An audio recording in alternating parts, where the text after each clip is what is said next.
Shout out to the Dub. Hey, watch this. Hey, number one Dub. Football talk is a big hit. Sunday nights to Wednesday nights, we striking a match cause we lit. Y'all know the name, we call it the Dub. On Friday nights, it feel like a club. Getting that VIP treatment on the sideline, they showing us love. Great interviews, go hoods, put it in work, go good. Texas youth and high school talking to page on Facebook, hold up. Coach trying to stand on the scene, giving advice, he do what he mean. Jay Mack, he be on the scene, rocking the gear, it's so clean. We rise and go easy, off the easy, push easy.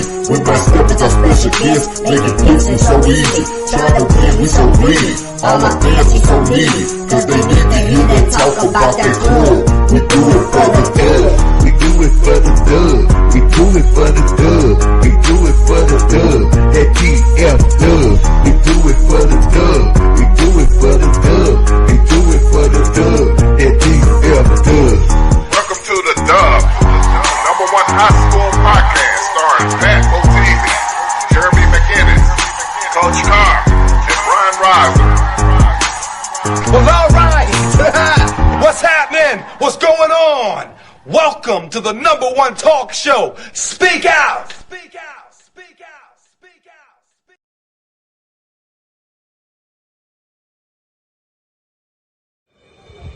out. My name is Jamie Winfield, class 2026. I'm committed to USC. Right on. All right, so we got Jamie Whitfield here, USC commit. We just got a couple questions. The first question is how you expect our season to be this year? Let's go. Kendrick Holloway, head football coach, Richardson High School. Want to give out a dub salute, baby. Yeah. It's Coach Small from Irving Nimitz High School, shouting out the dub from the South Side.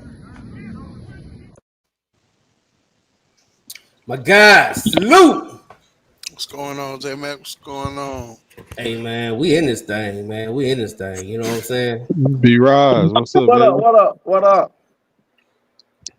B-Rise. We got B-Rise. We got the young protege, Solomon. You know what I'm saying? Oh, yeah. And we got I ain't gonna call him the dirty deacon. We just got the deacon. Oh, you see, I'm a church member today. I put myself down to church member. We got the church member, man. We got my man Courtney Daltrey. Been out here. Oh, my boy. Out here grinding, man. Been out here grinding, working, man. So, hey, week one, no excuses. It wasn't no scrimmages. It wasn't no starters didn't play. It wasn't no, what you call it, pick and toe didn't work. None of that. None of that. None of that. The tools went on the phone. Was on wax. On wax. They put it on wax this weekend, man. And we got a lot to talk about. I ain't gonna hold you. I ain't even gonna front you. We got a lot to talk about. Absolutely. You know what I'm saying? But before we get to that, you know what I'm saying? I want to kind of do something. I'm gonna need y'all help with this too. You know what I'm saying? I want to kind of do a spotlight player of the week. You know what I'm saying? Somebody who probably don't get the credit that we feel they deserve. You know what I mean? But a baller. He a dog. And we ain't giving out no pity spotlight. Like, the spotlight is earned. You got to be a dog. But definitely want to do that, man. Start to show off on Sundays. I think that could be our contribute back. You know what I'm saying? Giving back and making sure, the ones that deserve the spotlight get it, man. That cool with y'all? Oh, yeah. Always. But hey, before I bring them on, man, give me real quick. I just want to kind of give me a quick little sum of how you felt the weekend went as far as football. Like, just quick little summary, man. Just what was the first initial thoughts you had, Solomon? Well, first we're gonna shout out Arlington Bowie and Coach Sam on their week one victory, 1-0 undefeated. Yes, sir. But man, it's been interesting. There's a lot of flipping from last year, man. A lot of things got turned upside down real quick in week one. I know we're gonna get to those games and talk about it, but one, I'm gonna say it's been exciting, and two, man, it's wide open, dog. It's wide open. Yes, sir. What about you, Courtney? Just real quick, if you had to just say it off the top of your head, how you felt? What's your thoughts about week one weekend? Any given Friday or Saturday or Sure. Thursday. Oh, So whatever you thought it was, it may not be no more. It's basically what I seen. You know, everybody had their little expectations of what they think certain teams gonna be.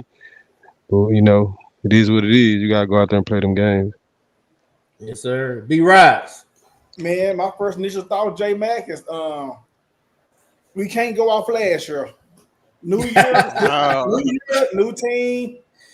Hey, from 2024 is different from 2025, J Mac. So my initial thoughts was new year, new team, and hey, I'm so surprised, man. But at the same time, though, we did get a lot of answers. Even week one, we got enough answers for sure. Yeah, we're gonna break it down, man. I want to play this real quick. Real quick break before we bring it on. Y'all check this out real quick. All right, 1, 2. Hey, this Pat Botees reporting live from the Dove, man, with number 11 from South Lake. Tell them your name. Brock Boyd. Brock Wood, how they can find you on Instagram? Brock Boyd _2. Man, hey, you was underscoring a lot of balls, man. Hey, great athleticism, cutting ability, all that. We were just looking at it and just amazed, like, man, this kid got some go, man. What was the key to victory today? Yeah, I think preparation.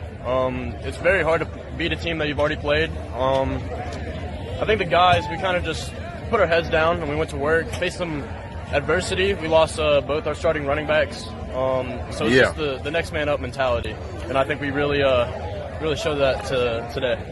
Hey, speaking of next man up and with the running backs especially, Glenn had to get out there and get a little busy and stuff like that. How did y'all feel about him? And Set to the bottom of your screen. Bodie Weaver gets the snap. Pressure comes immediately, and he gets dropped in the pocket. Coming in to make the tackle, Desmond Cox, the Memphis commit, swarms the backfield.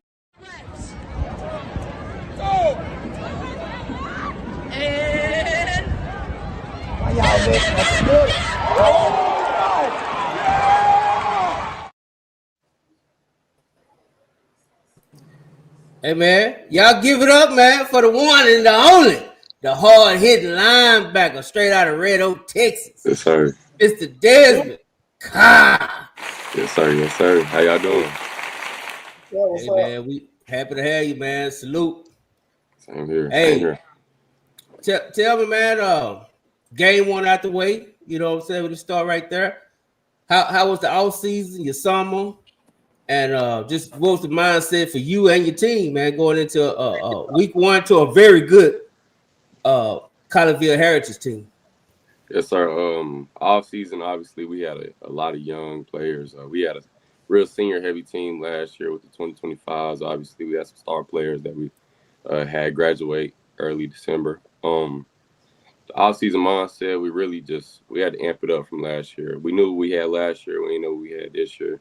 A lot of young guys stepping up from JV, so worked as hard as we could during the winter. You know, springtime got there, we had to work on some physicality on both sides of the ball. Summer got there, that's all head down grinding. And then preparation for the game, we saw that they had a good team, good athletes, great quarterback. But we just knew we were going to be the better team. At the end of the day, we had our athletes, they had theirs. But we really matured as a team right before the game. I feel like, especially with Coach Rob out there helping us out as well. So I think that was the biggest thing for us. Yes, sir. So after the game, tell me, man, how you feel the team did? The defense looked awesome, man. I think you guys have definitely one of the more athletic defenses in the state in DFW for sure. Yes, but just how do you grade how y'all did in week one? Yes, sir. It was a great game. You know, we as I said, we showed a lot of maturity right there. We had a couple bad snaps. We had a safety that cost us a big drive for us early in the game. First half was pretty slow, but defense really stepped up, and then offense. You know, at the beginning of the year, offenses can be a little slow, get going. That's just the way of the game. They got to learn each other. Where we're doing our job. You know what I mean? We're communicating left and right. We got a young offense, so they took their half and they really got it rolling in the second half. But defensive wise, we have a lot of leaders on defense. Our whole front seven came back from last year. That was a big part of the game. And then we had a very athletic back end who helped us. And obviously we have some guys that can play both ways. So it was really good for us as a team. We got some good things on film. Yes, sir. Yes, sir. I'm gonna pass it on. Anyone got a question for him, man? B. Raj, you got something? Oh no, I don't got nothing for him. This is a good game, man. This looking forward to team for the rest of the year, man. Yes, sir. Appreciate it. Go ahead, Court. Oh, I was just gonna ask you, what's the big change from this year to last year for us culture wise on the team? Like what you guys tapped into to try to reach another level, how you guys came together. Can you give us some insight on that? Yes, sir. Coaching wise, obviously, nothing much has really changed. The coaches go on us every year. The standard is the standard. You know what I mean? They raised it, obviously. That's every year I've been here. Coaches, I mean, they're gonna stay the same. They're gonna be real with us. We got a great head coach, Coach Rob. He's gonna apply pressure on both ends. He's gonna make us get right. And then Coach Rob, my DC, he really helps us mentally and physically. You know what I mean? He pushes us to our limits. So I would say that's the biggest thing with the coaching. Obviously, they knew we had some young guys on both sides, so they put a little extra effort this year into just getting everybody used to their playbooks and getting everybody used to the game and flow of the game as well, and really letting everybody know that this is Friday Night Lights in Texas. Like you really have to be ready. And I got one more for you. What type of leader are you? How do you lead? Do you lead by example? Are you a talkative guy or both? Yes, sir. I would say personally, I'm a lead by example, and then when I need to, I'll pull guys to the side. I'm not a big flashy guy. Like I don't look left and right to see where a coach is, and then put my hand up and break it out. Like I want you to know personally that I'm here for you, and we are a team. Like so, I'm not gonna expose you in front of everybody. When some people need that, obviously, and if they do, I'll tell them that. But I just like pulling people to the side and letting them know, like, like this is what we need to get done. I'm here for you. I can help you.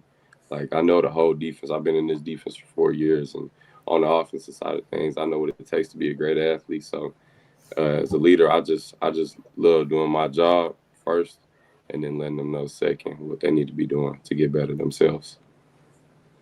Great answer, man. Great answer. Solid. Yeah, I got it. First of all, man, congratulations on a week 1 win. Yes, You never take that for granted. Yes, sir.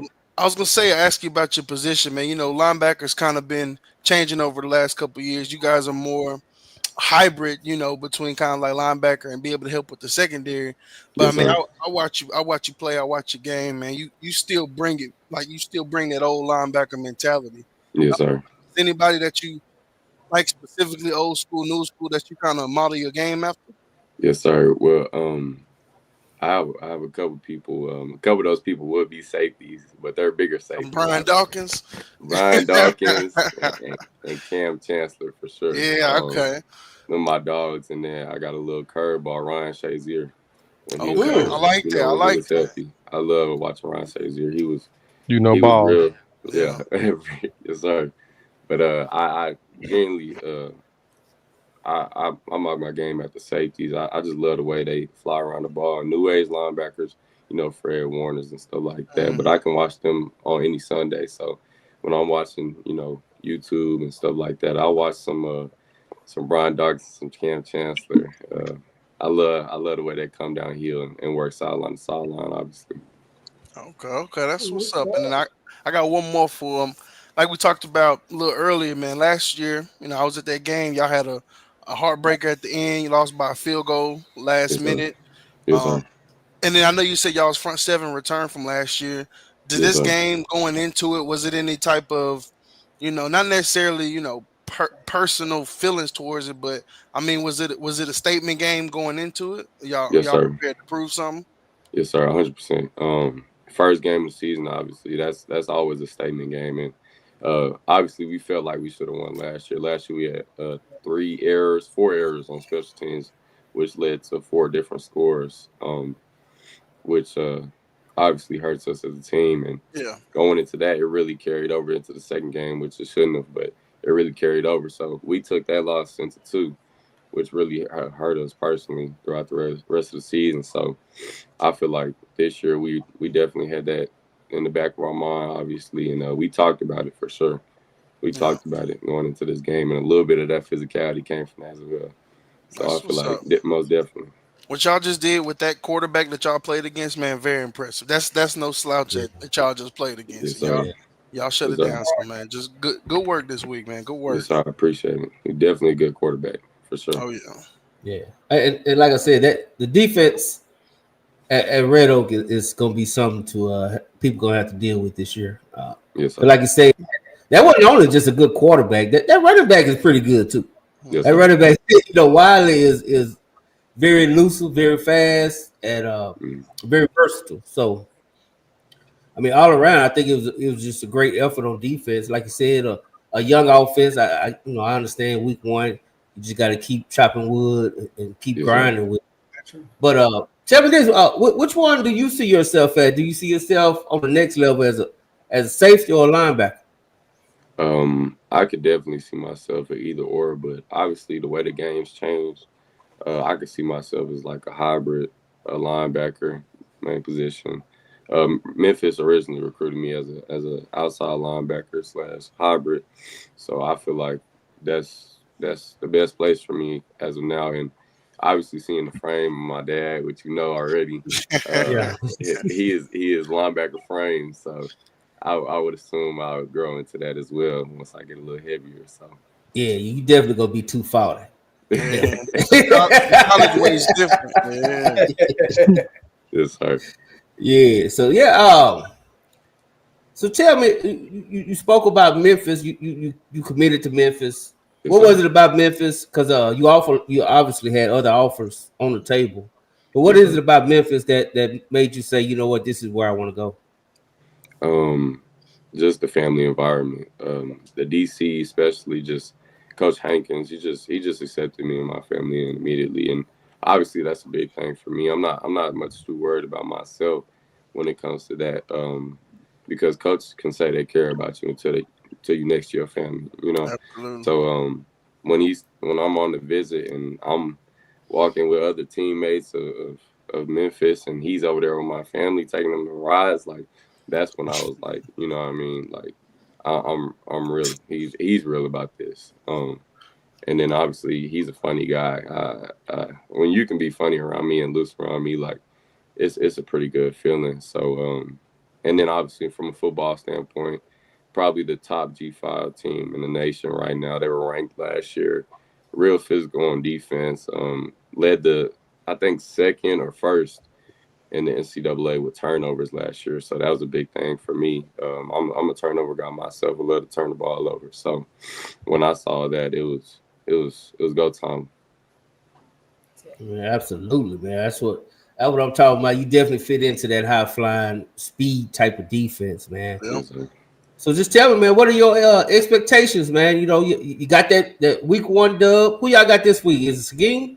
Yes, sir. I see him. Okay, y'all gonna be kind of looking in the mirror, right? You know, Yes, another sir. athletic team, Yes, sir. much like yourself. What do you see? Y'all played last year. What do you see in that matchup? And what do you see the rest of the season being? Yes, sir. First of all, in the matchup last year, obviously didn't go too well for us. I mean, they have a good elusive quarterback. They put a lot of their athletes in the backfield, which is good for some teams, but when you don't have heavy running backs, it kind of slows you down a little bit, especially with holding the ball. Mm-hmm. So, and then defensively, they have some pretty good athletes. They always have some good skill position guys, but obviously, again, in the back of our mind, what happened last year, we're going to be a little extra physical this week. We're going to work on some more tackling. We missed a lot of tackles last year. So we're just going to game plan to get that quarterback on the ground and fit up the run as usual. And obviously, they don't have their big-time receivers as they did last year with Carterius Brown, SMU right now. So I feel like we have some more confidence, and we definitely had that in the back of our mind. And how you see the season? What's your goals for the season? As a team, state is the dream. You know what I mean? I feel like that dream is coming more and more reality with us. Obviously, we're building off of the week one win, and I just feel like we can definitely go 16 games, especially with how this is going to line up. We just saw Highland Park yesterday.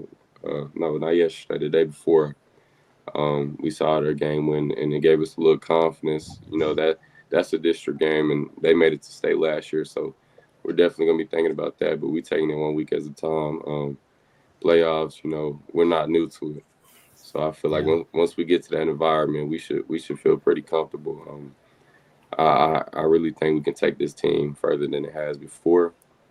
And as a personal goal, I just want to be seen. I want to be noticed a little bit more. You know what I mean? I need my respect. So absolutely.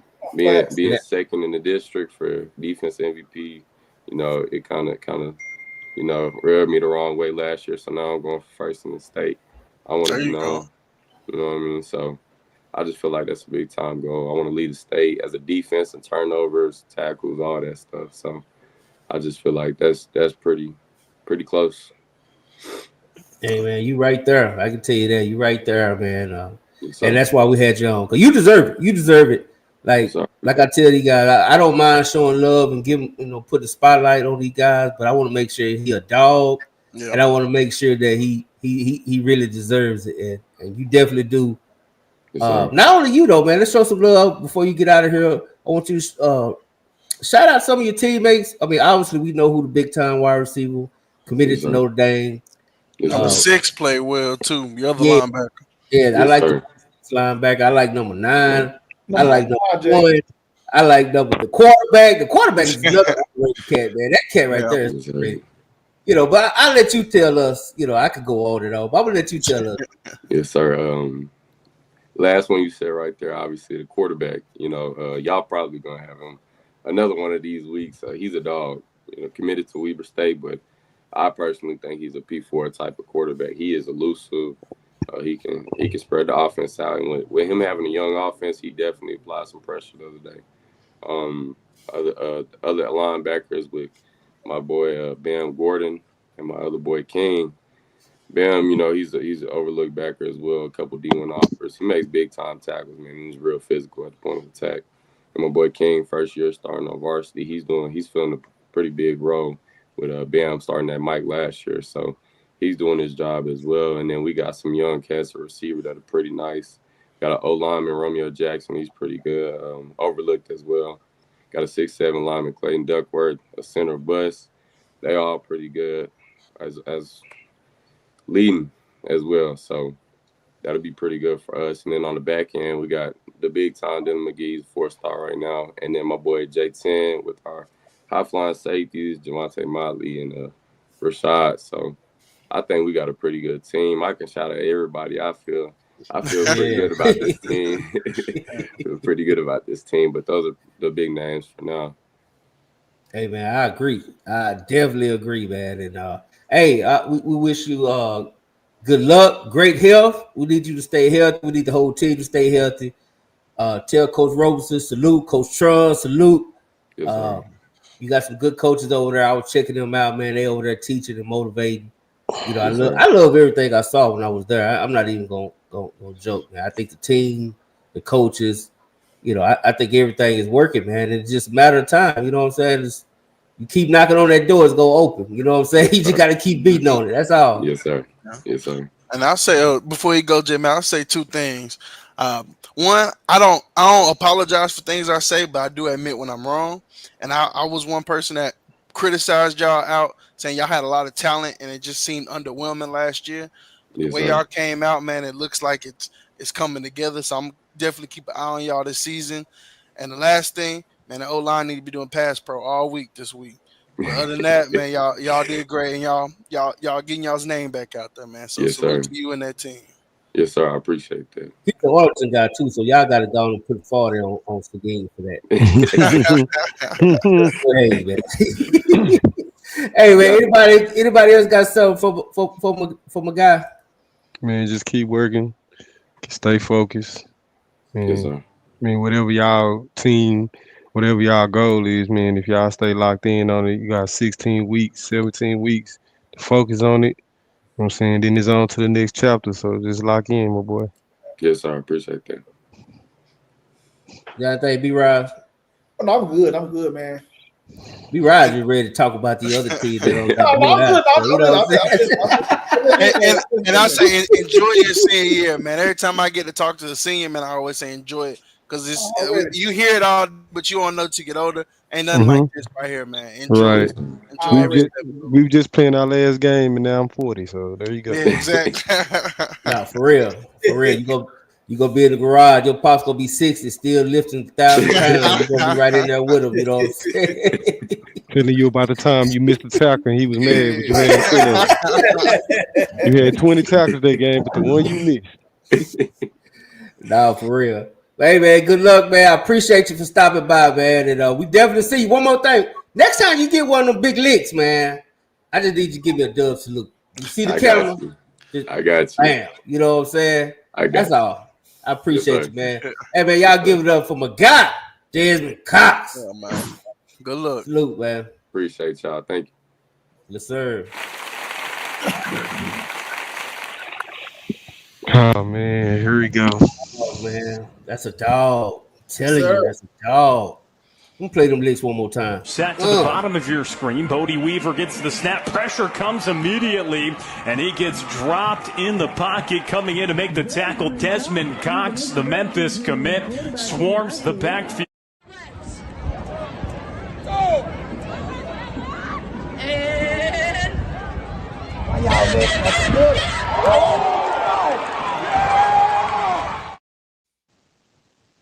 Man, you just can't get enough of that, can you?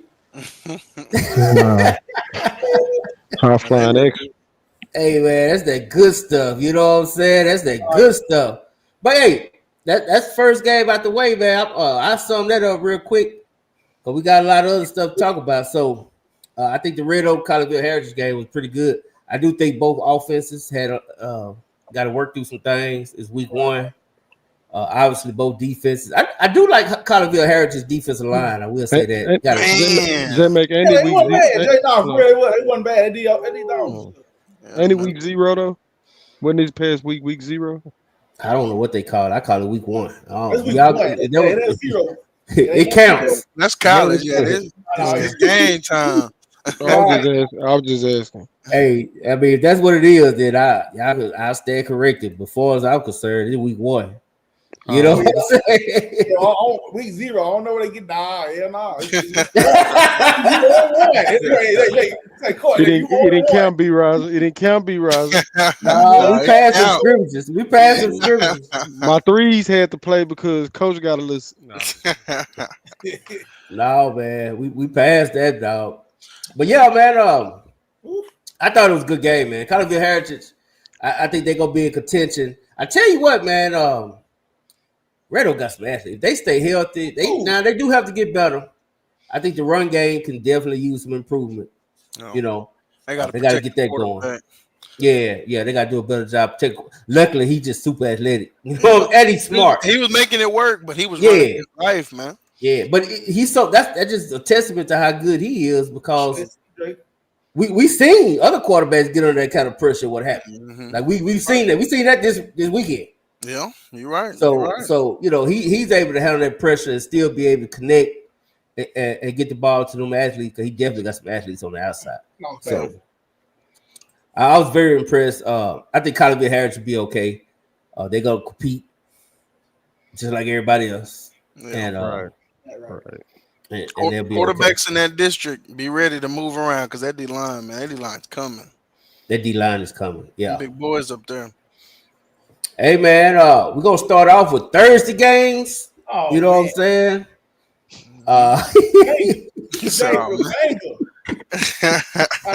Hey, I'm gonna let Courtney. I'm gonna let you give us a breakdown of North Crowley Lancaster first. We're gonna be rise. We'll get a Richardson game breakdown, but you give it. Then I want everybody else to get their opinions on. I'm pretty sure everybody else caught up on what happened. So go ahead, Court. All right, North Crowley Lancaster. It was a tough game. They was flying around on both sides for real. And my observation for both sides, I'm gonna start with North Crowley. So they the Defending State champs. I feel like they coming off a almost magical season with a couple kids who just had unreal. You had a kid who wasn't even getting D1 offers end up the hottest thing in the world. National Player of the Year for Max Prep. Right, so it's like when I think one thing people need to I do think people need to understand when you lose players like that, kids just don't come replace that instantly. That's a once in a while type of thing. So they got like crazy talent over there, but they young in key spots. So and it's shown in the Lancaster game, and Lancaster was really, really good, like more than what they expected. I know the starting quarterback, he went down like the third series off a late hit.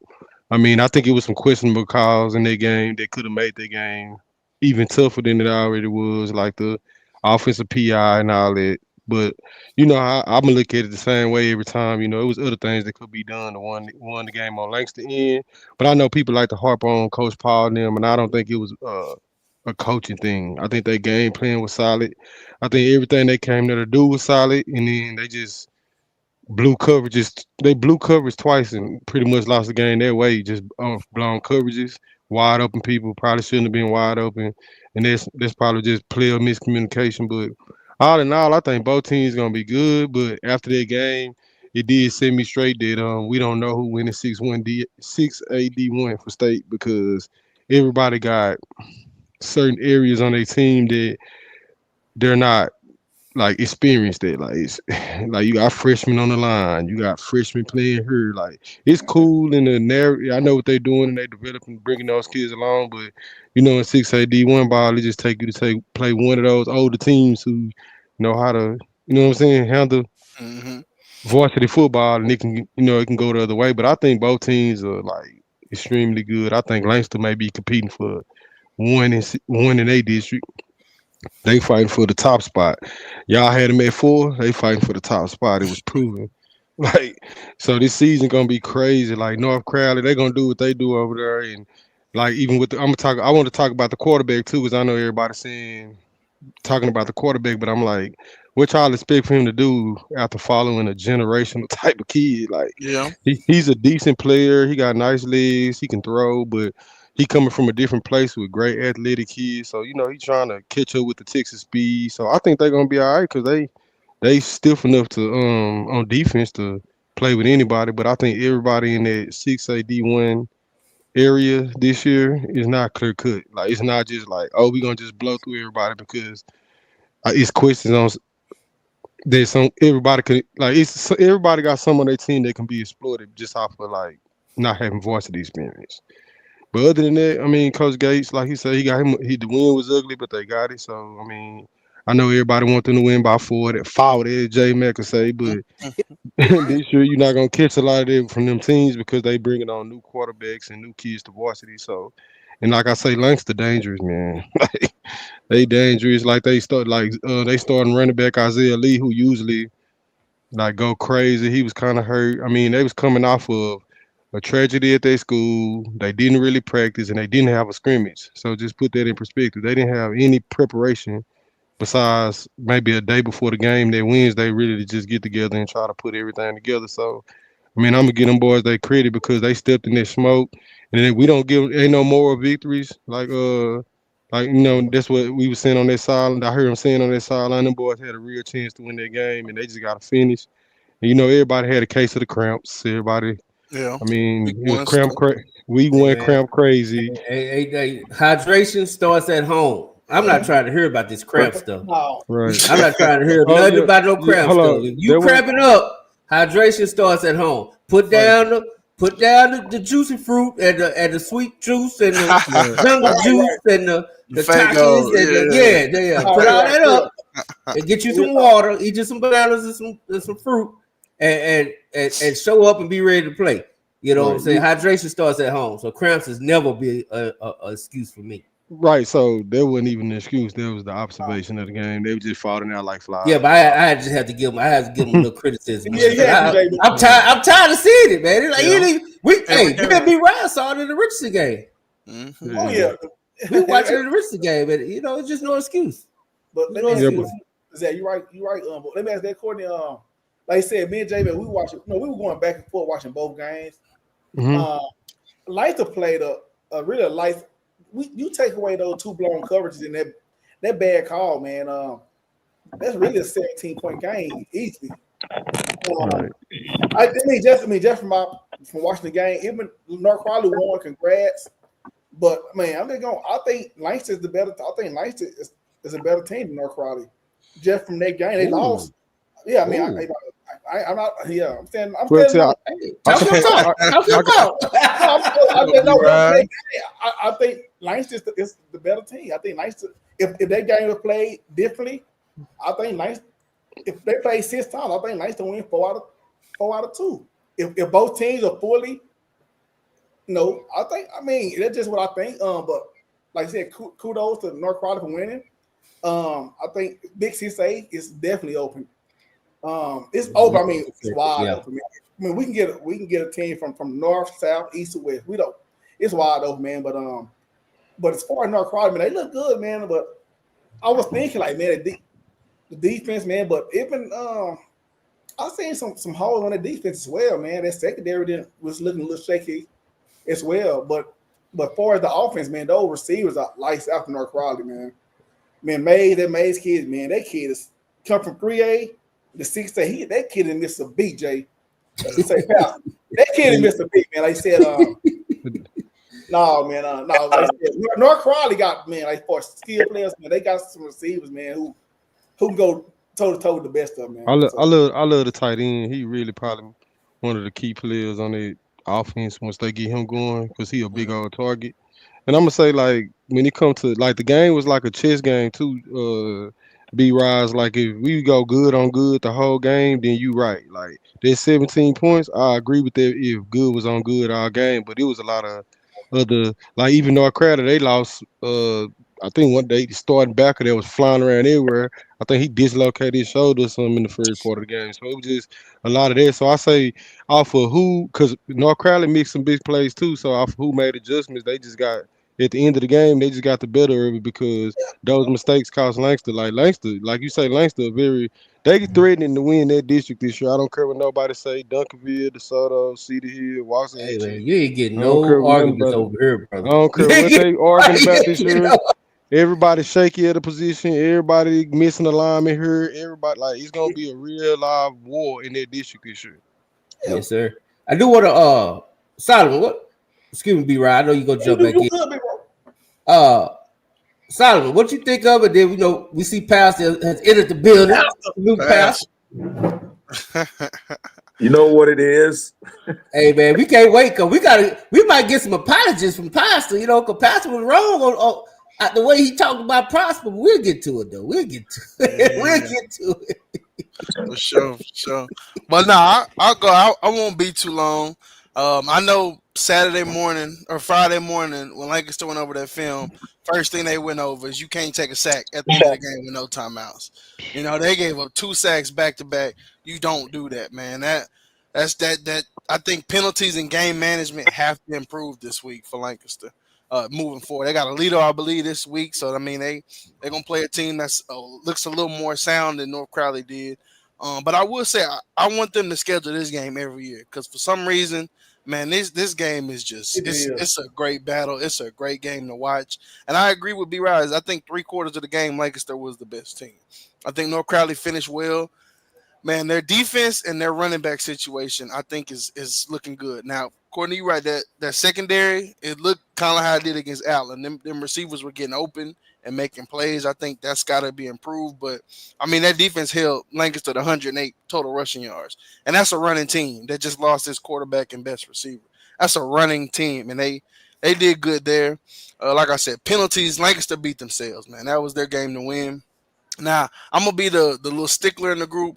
I don't know how much we can weigh this game in terms of how they're going to win district because they did do the same thing last year, and it did the way that it typically is. Now, I think they got a better chance this year. I think we got to get more of a sample size so we can say how they're going to see against the leader of how they bounce back. I'm gonna say this though. You could say that, but last year listen. In that district, bro, you could say that, but like the Corey and Moore being on the field with Keaton Russell takes away the if we could have won that game. Like this year, everybody got those holes like with the mistakes you seen from Lancaster, you're gonna see some even worse for DeSoto, and Duncanville got these problems too. So it's not like a clear cut team that got they team together. And like Lancaster, that last year game, they played this year game way different than last year game. I'm gonna say last year game, North Crowley really wasn't doing a lot of things to try to exploit them. They was really keeping it basic for the next game. That's how I feel. But this year, this team, after looking at the other teams in that district, because I'd have been seeing Waxahachie, I'd have seen all of them. Like it's not like a clear cut nothing in this district this year. Like besides Duncanville D line, that's the only thing that's just we can say clear cut in this district. So I feel like last year the team, they was good, but they wasn't beating Decorey and Moore and Keelan Russell. You see what I'm saying? Like it wasn't no way. Like so, but this year is definitely a way for Lancaster to get through this because they got the best running back in the district. Yeah, I agree with you. I think they got I think they got the best chance this year. It's just like I said, I think they need to schedule this game. I think Lancaster just plays this game well. So I think next week we're gonna kind of get a better. I think it's a good matchup. I just think the Paul. I forgot my guy's name over there. Gates. I'm sorry, Gates. I think the Paul Gates matchup is just a good matchup. Just the coaching style versus coach. I think that's just a good matchup. They win every year. Yeah, and I will say this, man. I agree with my man B. Rise. I thought Lancaster was a better team. I left out of there saying Lancaster was. No, I did last year too, so I'm not gonna trip. But I definitely left watching that game. I thought Lancaster was a better team. And to be honest, I thought there was a couple of questionable. I'm not gonna call them bad. I'm not gonna say they was robbed or cheated or nothing like that, but I will say a couple of questionable calls. Yeah, but they had so many that even the ones that were questionable, you're right. But I mean, Lancaster beat themselves, dog. I'm not gonna. No, Crowley didn't beat Lancaster. Lancaster beat themselves. How long you talking about this year? This year, Lancaster beat themselves, man. Hey man, it was I was down on that field, man. There was a lot of questionable calls on that game, bro. Like I'm not gonna, bro. It's usually anybody know me, J Mac know I am big on Paul and them and decisions at the end of the game. But I'm telling you, at this game, it was just a lot of more things going on that was kind of weird and a lot of calls being made that was confusing. That kind of threw their game out. So I'm not gonna say the refs cheated because this everybody's excuse, but I'm gonna say it was a weird kind of game, bro. Like it was calls made that didn't even make sense. You like what was that? Like so it just like I'm telling you, bro. Like everybody in the stadium could feel it, bro. Like why they call it? Like you gonna let the man tackle him down to the ground? He trying to get out the block. Like it was just a lot of that going on. So I'm not finna. I didn't want to say this, bro, but because I don't like to use that little. You know what I'm saying? But I was down there on the field on both sides, and it was just a lot of questionable calls in that game, bro. They could have went another way, and the game would have been different. But at the end of the day, it was plays that could have been made that was left out there too. So you know, you don't take sacks with no timeouts, man. That's football 101. When you put when your starting quarterback go down, you put your first year varsity player in. He played a good game, but he still got things he got to get better in. Like I already knew. He just got to get better. He gonna choke on the ball because he probably don't want to throw a pick. Like he just little stuff like that. This is his first ever varsity game, so like I just see it like just as North Crowley going through the year as Lancaster going. I feel like some of the kids on their varsity who just their first year, I think they're gonna get better from their game because we say that. Game. Okay, Pastor, I want you to give us your what's your thoughts on. I don't know if you saw it or anything. I got the stats up for everybody. Want to look at the stats because I think it's some telling things. I mean, we say we thought Lancaster was the better team watching, but the stats might say otherwise. So I got to be fair about it. That's why I'm bringing up the stats, right? But go ahead, Pastor. Yeah, I was gonna say all we have to do really is go back to last year because everybody said the same thing last year. People say North Crowley was trash. Remember the saying? Because the first game of the season last year with both, it was a great matchup. And I hate to see referees when you recognize them in the game. That means it's usually on the negative side, and that call was a horrible call. I will say that. I did see for Lancaster for them to go through what they went through last week and to play like they played against the state champs. You can't knock them for that. So I saw a lot of positives out of that. I think they said they didn't have their scrimmage. They were dealing with a lot of things emotionally. I think Pastor Paul did a great job trying to prepare those young men, because that's difficult. When you're dealing with 14 to 18-year-olds and trying to get their minds right behind, losing a classmate and a friend, that's hard. I don't know too many other teams that could have done that. And then to be on the big stage like they were, Lancaster gonna make some noise in the district. And I knew it just from watching last year. And like I say, the results were not what they wanted them to be, but they still played a great game against North Crowley. So yeah, I mean, I see the stats, and the stats are out there, but just considering what they had to go through emotionally and how they really didn't have that much time to prepare, I'm excited and proud of what those young men did with those. I'm proud of you, Tigers. I really am. Yeah, I agree. And like I said, I'm extremely proud of the resiliency of I just thought they was really resilient, because people don't understand. Like, they really basically had like 2 days to prepare for this game with the full team. You know what I'm saying? Maybe even a day and a half type. You know what I'm saying? So it was only Wednesday. Well, yeah, you're right. Day and a half. So like, you got to be proud of them. Shout out to Coach Paul, man. I thought he had them guys ready. I told y'all he was gonna do it, man. Like, I don't call him Paul. He's not Apostle Paul for no reason. Like, he's Apostle Paul for a reason. You know what I'm saying? And I know Apostle Paul probably feel like an apostle. He's been getting persecuted and getting tried. You probably feel like a apostle. Man. He ain't lose by say he ain't get 70 put up on him, so he can be proud this week. Here we go. Shout out Paul, man. Shout out Paul, man. Yeah, shout out to Coach Paul, man. I am, man. And I actually sent him a message and told him how, I was really, really proud of the effort and the way they came out and really fought, because they could have easily laid down. I'm telling you, they could have easily laid down. Yeah. But my guy right here, that's what he do, man. It's all about the journey. Yeah. You dig? I like that. Shout out to the dub. Shout out to the dub. So yeah, man. I shout out to Coach Paul, man. And we Alito next. Like, this schedule is not forgiving. Don't nobody care about North Crowley no more. That game is over with. It's over. It's what you go do against Alito. You know what I'm saying? Y'all both dressed alike. I don't know how the quarterback's gonna be confused. They don't know who's who. Everybody in orange and black. What side we supposed to sit on, Jay, man? The whole side or what? Court, I know you're gonna be at that game. I'm trying to see if we can.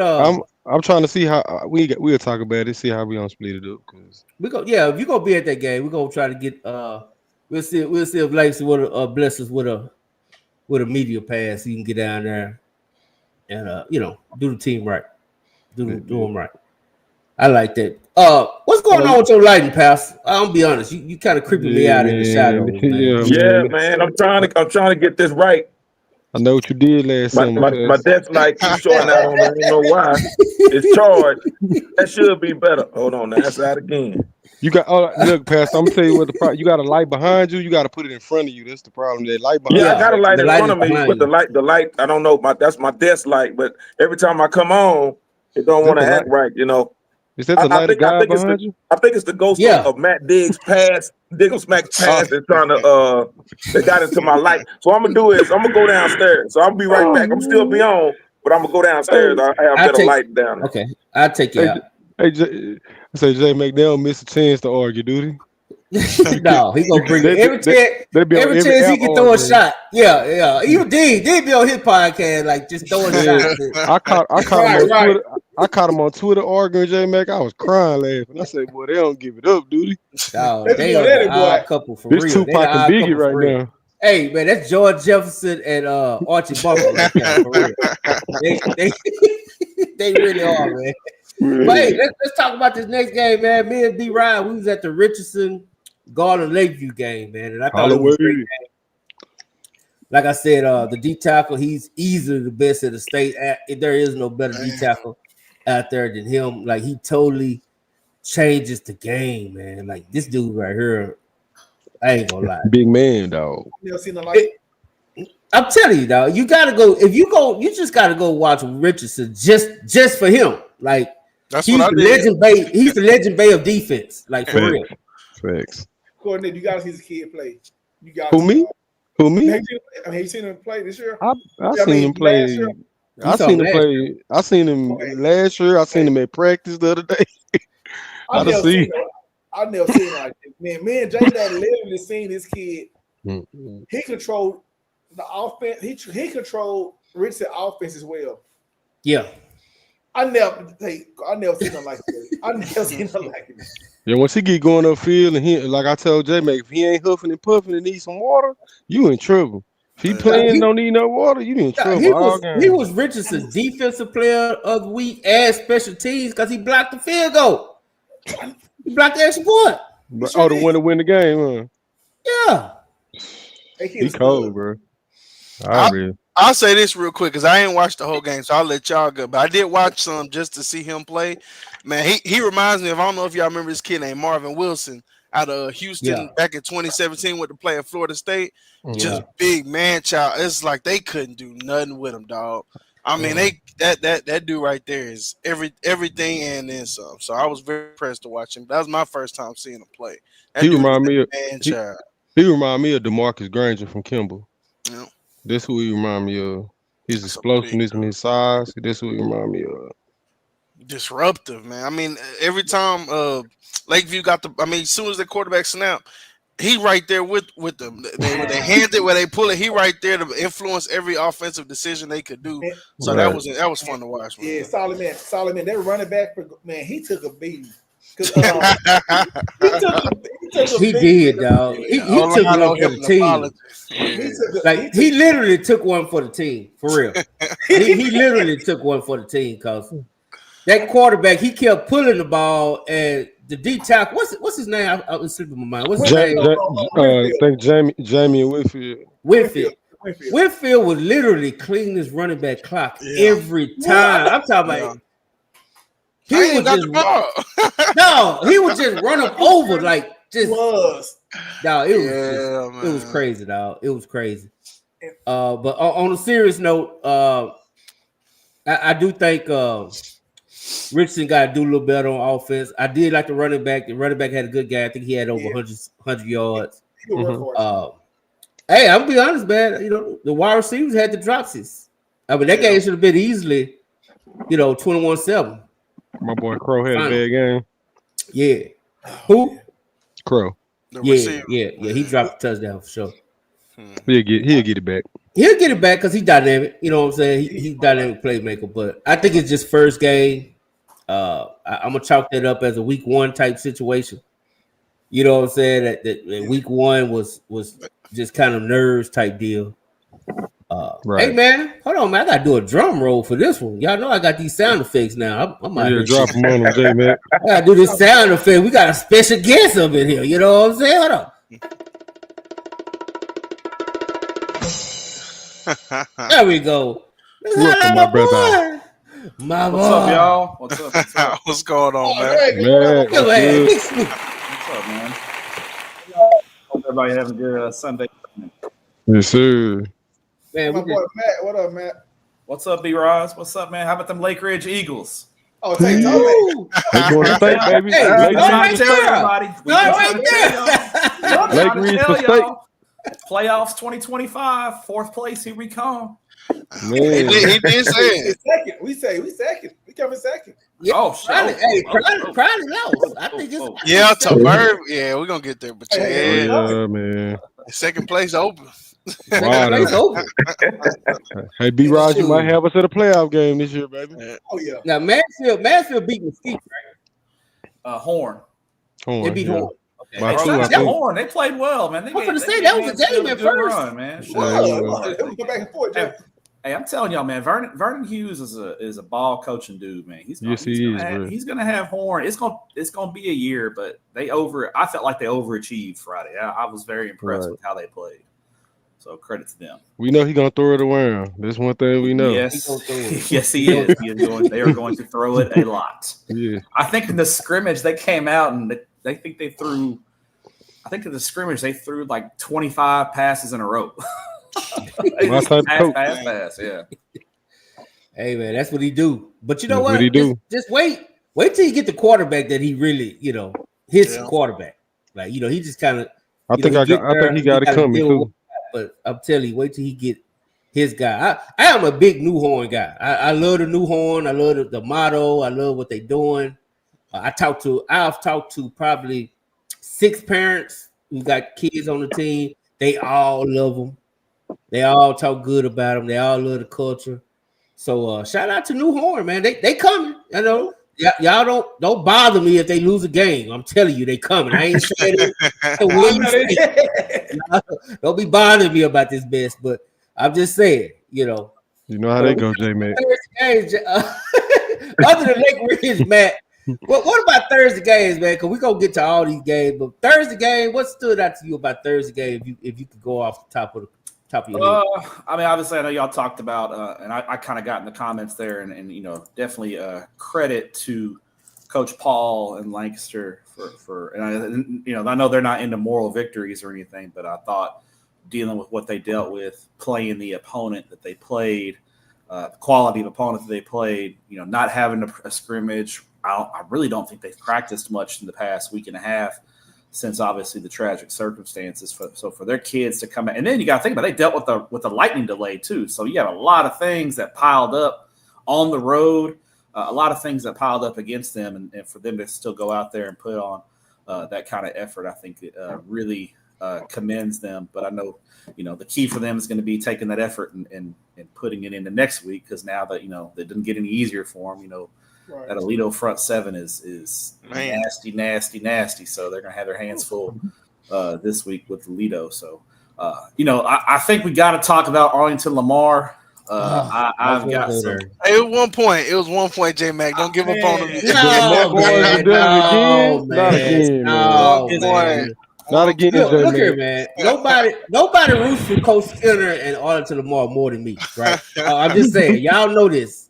I really root for them, but look, man, you cannot be losing to an 0-10 team from the week before and then come out talking about how proud you are of your team. Like that bothers me.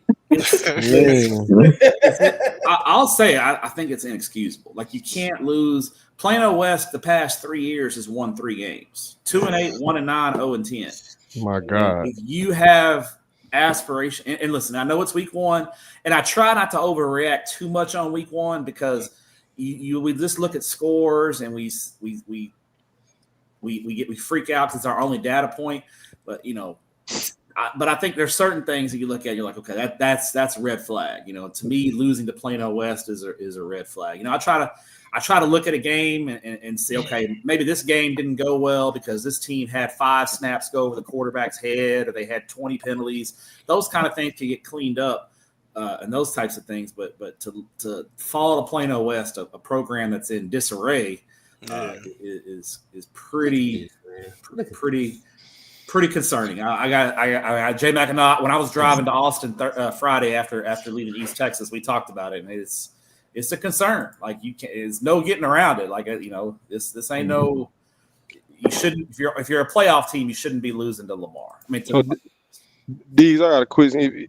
So did the team from last year with all those young guys? All those guys came back this year, right? Yes, that 27 class. Yeah, I didn't hear about any guys leaving. I know the Yancey left a couple of years ago, but I didn't hear about any guys leaving. I saw them in 7-on-7. All their guys were there. So okay. I don't know, man. I think Lamar's got to do some soul searching and figure it out quick, because they're too talented to play that way. So I mean, you shouldn't be losing. And I'm not trying to disrespect Plano West. I think they're probably a little bit better, but I do feel like Lamar, they got to figure it out. So that was one. I thought the game of the night was the Forney Lake Highlands game. That got delayed. Yes, I was really, I was driving back to Longview from Texarkana, and I was listening to that. I had Texas Live on my phone pulled up, and I was listening to the call, and that was a heck of a football game. Really entertaining football game. I mean, the difference in the game was the block PAT return for a score. So, Yeah, I think that was probably the game of the night in the Metroplex Thursday night. That was a heck of, J.O. looked healthy and was outstanding. So to me, I know y'all haven't talked about that guy. I'm interested in y'all's thoughts on the Forney Lake Highlands game. I thought that was just a really good football game between two good teams. I do, but it do make me wonder about Forney. I'll be honest. If you a contender, man, do you really go neck and neck with Lake Highlands? Man, J-Mac. I know that's the great first thought. But if you watch that kid, Chuck, that new quarterback, man, he brings a lot. Lake Highlands is going to be a lot better than they were last year, man. They look like a good football team. Rhodes, he got pulled out a little early, but man, he looked got good. nicked up a little bit. He got nicked up. Right, J-Mac over here at this. J-Mac over here disrespecting Hamilton Park, man. He over here disrespecting HP. No disrespect, HP. No disrespect, but I'm just saying, They look good, man. That was a great game.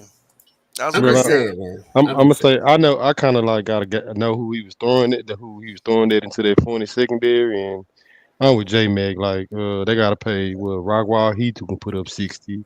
They gotta play, like the defensive back. I feel like I was more surprised Forney's like D line was a little bit better than I thought, but I was gauging it too. They weren't great, but they wasn't what I thought they was gonna be. But it's gonna be the back end of their defense that determine what they do this season because you can just kind of throw it around back there. So this my concern with them. I think Lake Highlands had like 500 yards of offense in the the defense for Forney, especially in that district. That it's going to have to get better because there's some go getters in that district. Basketball, it's going to be basketball schools our district. Yeah. I tell you what, they better tire out Richardson because they got the one X factor in every district in that game and for that district with Lake Highlands. That's going to be crazy. Pastor, what did you think of? I was maybe to me the most shocking score of Thursday night was not that Wally East beat McKinney North, but they beat McKinney North like they stole something. That was shocking. I love those young men at McKinney North, and I thought they could turn it around from last year. I thought last year was just kind of a hiccup. But man, it's gonna be a long season for those young men. I'm telling y'all right now, get ready for a run fast and turn left. That's track season is y'all only hope for McKinney North. I love y'all dogs. I love y'all, man. But y'all need to get ready for Texas relays because it's gonna be a long season, man. Pastor punting on the season already. It's a strong track team. But I said this from the jump. I said McKinney North has got to come out and show something. It's like they laid it down, man. It's like they laid down. This is not something where you can say, oh, this is only one game, first game of the season. This carries over from last year. That's why I said they had to come out the gate. Wally East is an okay team, but based upon the way they did North, they are world beaters, and that's not the case, man. There's no way. There should have been if North had lost and it had been a more evenly matched game, I could say okay, they got a chance. But man, run fast, turn left. I love you, Coach Crowley. I know you're gonna have that track team ready. I'll see you out there in spring, man. That's my thoughts on McKinney North. It's over. It's a wrap. Only other thing I got from Thursday night, J-Mac, I'll give a shout out to Fort Worth Diamond Hill breaking their 46-game losing streak. Congrats to those kids. That's not a pro. You look at teams and everybody's got different goals. And for Highland Park, for Diamond Hill, they're not going to win a state championship. They're probably not going to make the playoffs. But for those kids to get a win and Coach Garcia's first game there, congrats to them. That's 46-game losing streak. So. That was, and I guess I mentioned Lake Ridge. That's about all for Thursday night. It was a good. And Coach Urray, I got to give Coach Urray, Coach Lewis. That's my guy. He the offensive coordinator over there. You know what I'm saying? He's with Coach Garcia to try to bring change over there at Diamond. Hey man, salute to Coach Urray, man. He went over there. He could have went anywhere, but he went to Diamond George to try to make a difference. You know what I'm saying? To make a change. That's great for them. Getting that win week one. Enjoy it. Enjoy it. We're in an era where Jungle leave his position to go be head coach over water distribution. just to be on the winner. I mean, you know what I'm saying? I'm just being honest with you. I'm just being honest with you. So it sounds like a for good Coach job. Lewis to go over there and make a difference. Good little salary. You know what I'm saying? Right. I'm just saying. You know, shout out to Coach Lewis, man. That's my dog. He out here, Coach Air Raid, certified. Don't forget certified. He'll remind you. He's certified. He's real quick on the was this Thursday too, right? Was the Byron Nelson game? Byron Nelson game too, Jay. Oh yeah, Byron Nelson. Byron Nelson. Yep. Yeah. I like Byron Nelson, man. Hey, they look good. That's a good friendship team. They're always one thing about Byron Nelson is they lose a lot of guys. They are very well coached, and their kids do a good job, and their coaching staff does well. They moved the Almanza kid, the Baylor commit, to quarterback, and I thought he played well in his first start. So yeah, great. I think I thought it was cool that Coach Pride's son, after the passing of his dad, he got that interception in the first quarter. That was really cool too. Kind of a cool moment there for that family after dealing with that tragedy. Right. Yes, sir. Boy, Brian Baird just won't let go. He won't let go. We're gonna get there. That was a Saturday game. We're gonna get there. Yeah, I think Byron Nelson really one more migration away from really just taking me mixed up. When I mean migration, I just mean certain communities they start out certain way and they get a couple of J Max in, and I think once a year or two more, I think it's gonna be because I know a couple kids, younger kids, that's going their way to Byron Nelson, and I like the program and I like what they do every year. They compete every year, no matter who they're. You know what? According on that note, man, the coach already said last year was a down year for him. So they lost 3 games. He said, "Hey, man, that was a down year for us." So imagine, he basically saying this year they're gonna be better. They got a certified running back, and it's funny because I talked to the Parker Almanza kid before the game. He told me that he was going to be playing quarterback. I called him. I was like, "You going to switch from Baby Gronk to Baby Tim Tebow?" But nah, that's Big Ben out there, man. I thought he was going to just run the ball about 40 times. He actually is dropping back for passes, man. He looked good, and running back looked good. I think that's going to be a contending team for South Lake and Trinity. Yeah, I think off their freeway over there, they just make good quarterbacks, man. I've on that South Lake and Byron. 114. Yeah, they 114. Yeah, 114. Yep. Hey, we was at the game. I told somebody when I went to the South Lake scrimmage that the quarterbacks from freshmen all the way up in the backups almost didn't miss a pass all scrimmage. So there's something in the water over there, man. You know what's in the water? The resource over there a little different. Yep. And them little league teams, man, they grow up playing for South Lake Dragons and Byron Nelson Wildcat, all that from 6-7 years old, man. So it's coming up the pipeline.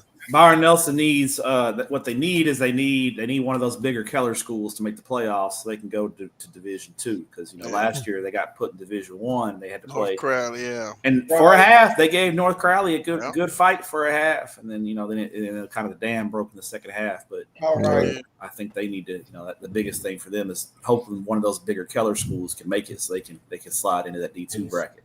Yeah. Hey, before we I want to hit a couple games before we get to the obvious upset. I know everybody want to. I don't call it an upset, but to the game. Smacking. We need we gotta get to the mustard game. Good thing about it is, man, they didn't have to stop at the dipping station because the phone got beat out of them.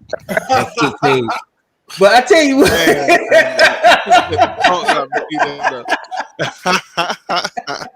dude. Hey, Pastor, but you got to explain it, Pastor. We gotta know, man.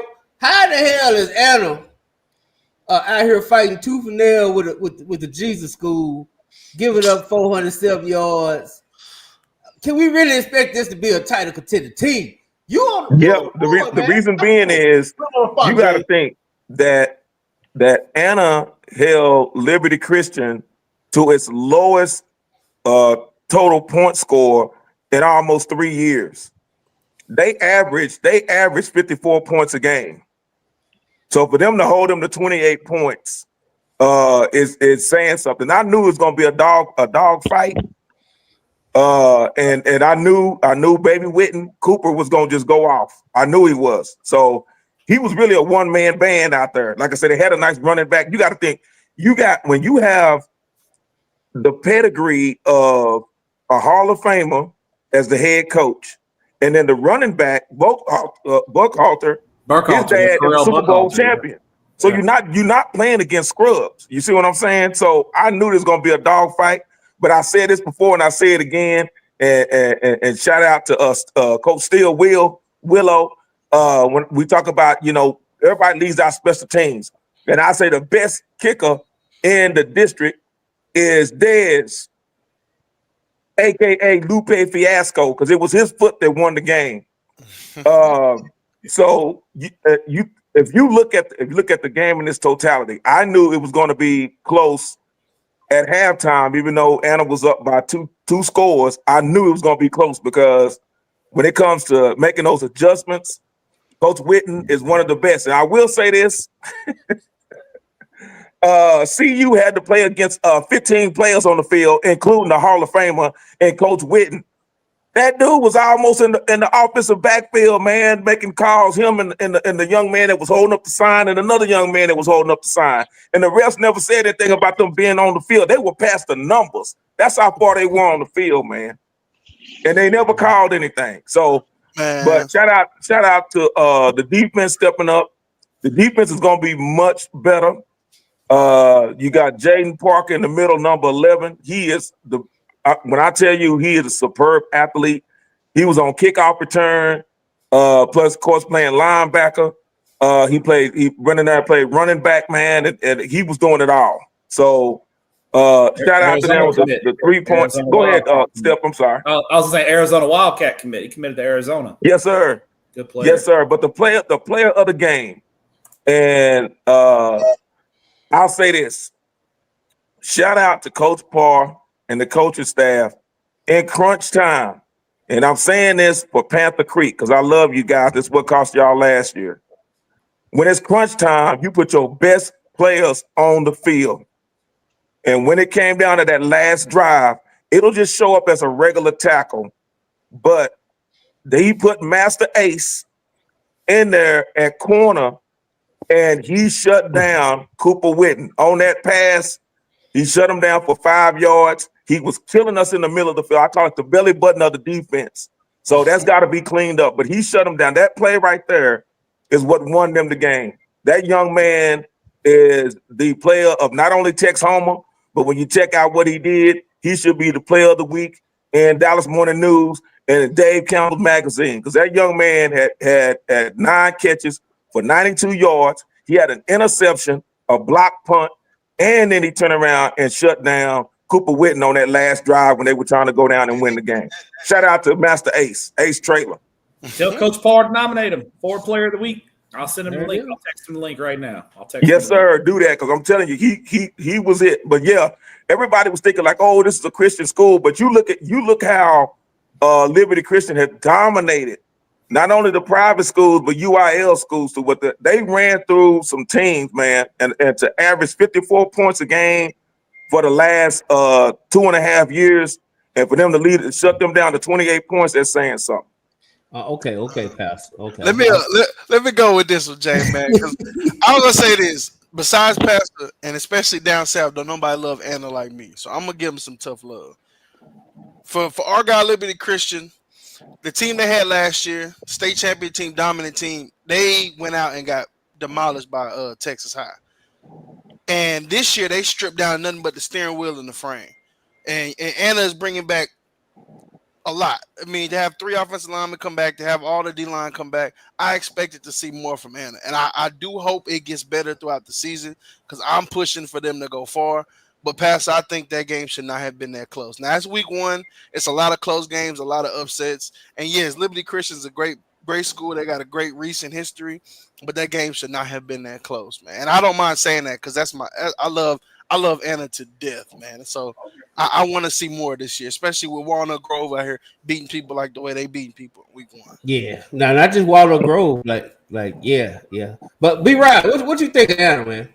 Man, I did pick him to win, but I agree with Solomon. Like I said, I really think Jay, man, should have been at least 14-point game, man. But like when we looked up, man, it was a dog fight. It was tied up when we checked the score, man. So it really could have went either way. But man, Anna got to. I heard you saying, Pastor, but hey, they got to tighten up on that defense, man. Yeah. No, they did. Like I said, they're gonna be fine on defense. Like I said, you think about it. This is Parker's first game. He was out with illness. He didn't even do the first the scrimmage that they had against Ennis. He didn't even play that week. And then you got my man Michael Kennedy, White Lightning. He didn't play. He's out on injury. He should be back by the Melissa game. Oh, and I gotta say this, and then I'm gonna be done. Unless y'all got questions for me. Shout out to the Melissa scouts that sat in front of me. I tried to speak to y'all busters, y'all sucker MCs, and y'all didn't even speak. You from the wrong side of Texas, The wrong side of town, man. Yeah, you gonna come up. And I got the video. I got the video to prove it. And they were so mad. That's why I told them after the game, because they live in the quiet place. They don't want any noise, can't bring any noisemakers, and they got so frustrated on that last drive. Y'all watched the last drive of Liberty Christian. They had 3 pre-snap penalties because they couldn't hear. They could not hear. That crowd was so loud. And the 2 Anna scouts, y'all know who y'all are. I'm not gonna say y'all names, but I got the video. I'm just trying to be cordial, trying to be nice. Yeah, so they trying to work. They can't be talking to you out. No, this was after. No, man, this was Pastor was just trying to welcome them to Anna. You know, be They want to pray on the church. Oh man, they trying to work. They're trying to be the little ball of hate. Y'all go ahead and keep being the little ball of hate if y'all want to. There's nothing but love here. Where did love go? Where's the love, Melissa? I was trying to show y'all some love.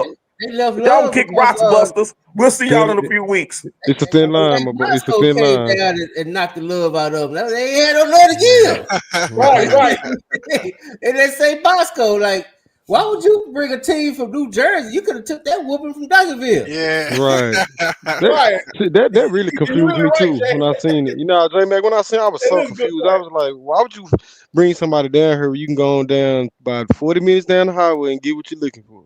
Get all what you're looking for. You would have got more work. You could have just gave Duncanville that work. You gonna go get a team from New Jersey and misrepresent Texas. And that's another thing. I'm highly disappointed with all you jokers out here that have been representing Texas and got you behind whoop. Lemon behind. Melissa might be too far north for Duncanville. You know, Sam don't like the track. You know, that might be a little past. They could have been halfway. Now it was a classic. They had to play it in Melissa because it was a cancer fundraiser game. Okay. Well, they fundraising and lost, so I don't know. They raised the whooping. Might be a little past Coach Samp's circle of trust. You know, Samp. He's got a belt line. 35 minutes, baby. But you know what? Coach Samp loved to play at McKinney during the playoffs. That's it. He loved that stadium up there. Yep. Say, man, I bet if they'd have called him, Duncanville would have obliged him and came up there. But hey, I don't know, man. Like I said, then they they'll say, man, nobody want to play us. But they ain't about it. I want to try 14 man outside of Duncanville. So you ain't that old, B-Raj. You ain't got to ride in them buses, man. My boy said he ain't riding for it. Yeah. Man, say the Duncanville Lions Club just needs to get Samp a Suburban and just let him ride passenger seat in the Suburban every week. There you go. And then football games. You need to make him travel in the Suburban. He deserve it. Yep, he deserve it. Call Sample a black Uber. He get the black Uber. You know what I'm saying? Treat him like a BB. You know what I'm saying? That's all I'm saying, man. But hey, real quick, what's your opinion, Matt, on the Denton Guy Alito game? I mean, I thought Alito's defense was outstanding. I think both teams have a lot of questions on the offensive side of the ball. I think Alito just made a couple of more plays, but you know, I watched it and kind of talked to Coach Coleman at Timberview after they scrimmaged Alito, and he verified it. That front seven for Alito is nasty. They're really, really good. I think offensively they're a work in progress, and I think Geyer's a work in progress. You know, the young quarterback, you know, first start, you know, I think going against that Alito defense, he learned some hard lessons. So he took some shots. Yeah, he took some shots. So I think both teams are works in progress with those young offenses. But one thing that's going to keep Alito in most every game, I think, is that defense, because that defense is real. Yeah, I watched the game last night too, and what I'm gonna say about Alito, I think it's like standard Alito. They even when they have stars on offense, they usually start. They don't start off just clicking on our cylinders. in the middle of that district going into the playoffs, then you start seeing their offense looking like it's supposed to. So we know what they're gonna do in the trenches. So they never change year to year. Geyer's defensive front looked good too, but I think Alito was a surprise. Not a huge surprise, but Geyer may have the more high profile recruits. But I thought Alito's defense was a little bit better, at least in week 1. Right. No, absolutely. I said the same thing, and looking at my notes, man, I said Alito's front 7 won that game. They had Cry in the torture chamber all night, and they didn't even have 35 Dempsey didn't even play the game. So, and I think that the running back Wingfield, man, he stepped up. I think he's going to be a great back to fill in the shoes. So, if they need to get the passing game down right. They got a 4-star receiver out there just getting cold all night. So they get that figured out. That Alito team, man, they're ranked number 1 for a reason. Yep, you got to be able to give them the ball. Yeah, the fighting Aaron Valencius. The people under the stairs. That's what they did. They finally let them kids that they've been hiding doing them district numbers come out and play Friday night. That was the real deal. That's what they did. Them kids under the stairs, man. UIL didn't find the stairs, man. Yeah. Is Alito? Is that game in Lancaster this week? They got to go. Yeah, they gotta go there and get some home cooking, man. Barbecue. Barbecue. They gotta go over there and hear some cussing and some Beautiful.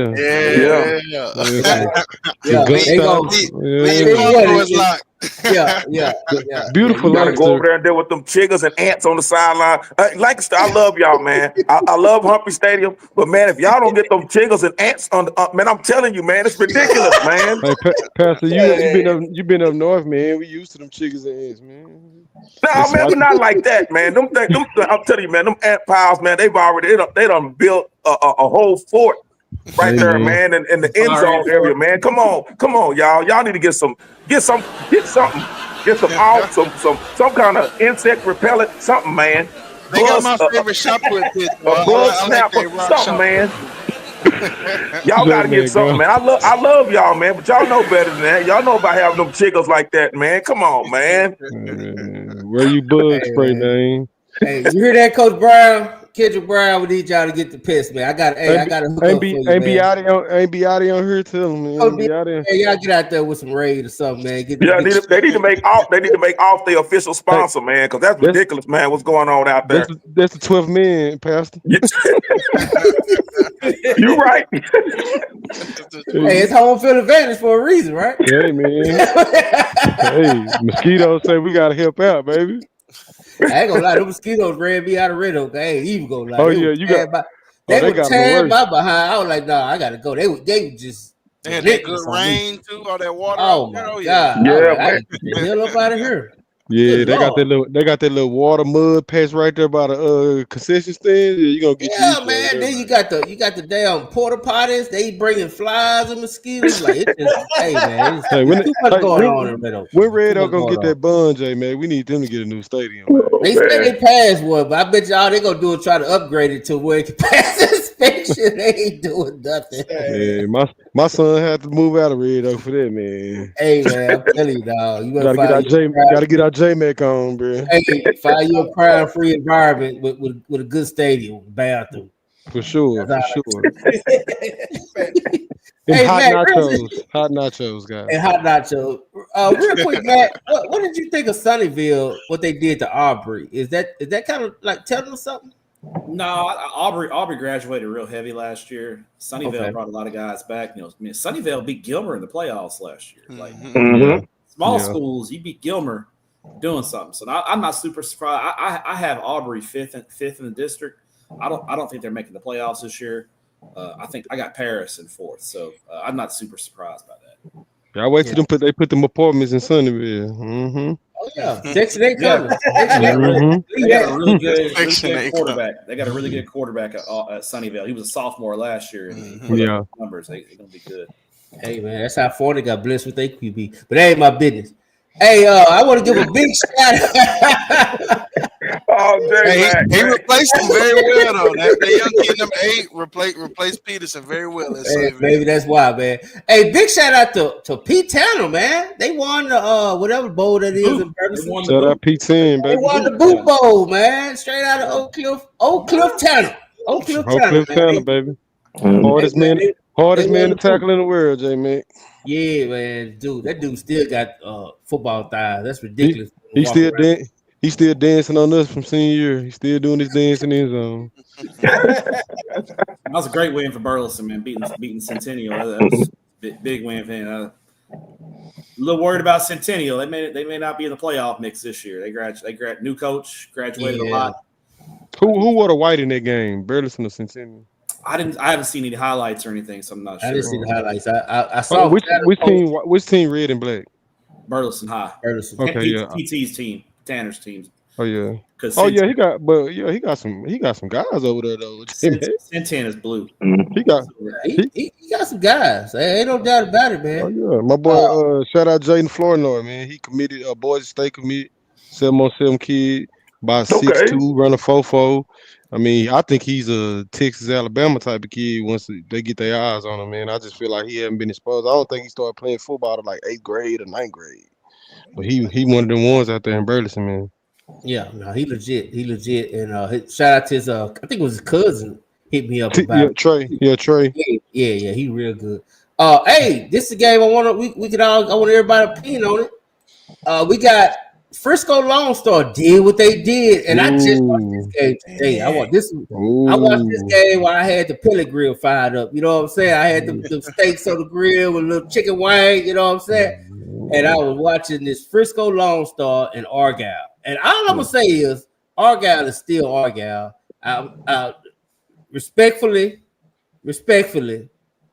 but no, they do not pencil them in for the 5th round. I'm sorry, I didn't see it nowhere. Me neither. But I did see Lone Star. Lone Star got some dudes, man. That's the reason why they're a dark horse. Go ahead, man. Tell what you think about it. They got some dudes. Well, I'll say this.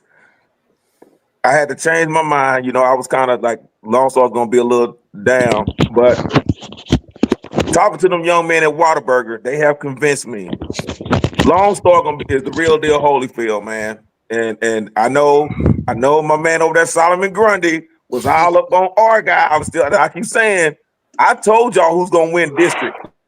I told you Timberview going to win that district because when you look at the speed of Lone Star, that's what Argyle is going to face with Timberview, man. I'm not saying Argyle's not going to be good. I'm not saying that. But they will not be district champs this year. It was not happening. Because that speed, that little Dak speed, it did something to him out there. Man, you can enhance speed as far as coaching, but then when you just naturally gifted in that area, like those baby Dak, them little Dak players are out there at Lone Star, it's totally different, man. They got a beast on offense, beast on defense, and it was just too much for Argyle. That Hart kid is like that. He like that. I'm for real. I want to go next, J Mac, so I can clear it up for the viewers. Whatever you just heard Pastor say about Argyle not winning district and Timberview looking like Lone Star, right? Scratch all that from the tape. Scratch all that. As much as I love what Coleman doing, and I think they're gonna build it, they're not at Lone Star yet. But I will say Trey Wright, that quarterback for Lone Star, man, he looked better than Hoyt did last year already. And the crazy thing is, Hoyt looked better playing these other positions. He scored like 3 touchdowns in the game. And caught an interception. And caught the interception at the beginning of the game. Exactly, man. They got a big team. They got some new big receivers. They look dominant Lone Star and did not even have their best player out there. Yeah. So I think they're going to be a force this season. Argyle, they didn't come out ready to play. It is what it is. I still honestly, I think they're going to improve. I don't think they're going to lose again to the 4th or 5th round. But man, they got to make some adjustments, man. Especially playing this doing first round. I just can't pencil them in like that. Go ahead, B-Ryan. You know what, Alonzo? Another thing where you're wrong as well, man. You got Timberview winning district. Their offense is not clicking yet. Their quarterback offense needs some work. He still caught off injury. He didn't look too good against Kimball. Like I said, I still think Argyle win that district. I heard you saying speed kills, but if you can't score no points, man, like I said, I think I'll still give it to Argyle. Okay, Matt. It's those two different dynamics, Pastor. No, I mean, I texted the producer of the Argyle radio broadcast just to kind of say, hey, was this more of Argyle playing bad or Lone Star playing good? And he gave full credit to Lone Star. They were. You got to remember, Davian Gross didn't even play for Lone Star. The Florida commit, he's out. He'll be back in a couple of weeks, but he didn't play this game. And they did that without Gross. Great kid is a dude. Yeah, I think he is. Trey Wright in his debut was, outstanding as a sophomore quarterback. He's ready. I mean, Lone Star, they offensively, they are as good. They're operating right now at a playoff type level in week one. They were crisp and executed at a really, really high level. So I think the defense, the front seven, I think Argyle, I think maybe panicked a little bit and abandoned the running games that just couldn't get stops. But I think later on, that's something I'm gonna watch with Lone Stars, how their front seven defensively can stop the runs.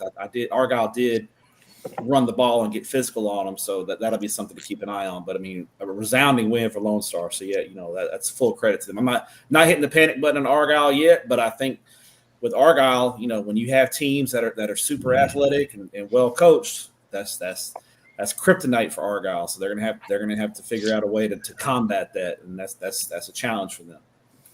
Wait a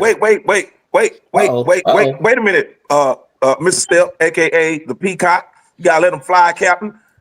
Is that your diplomatic way of agreeing with me that a team with speed is going to cause Argyle some problems? But you comparing Timberview to Lone I know Star. I'm not comparing them. No. 2 different levels. I'm saying when you have that speed, it's something that Argyle, they're not built for that kind of speed.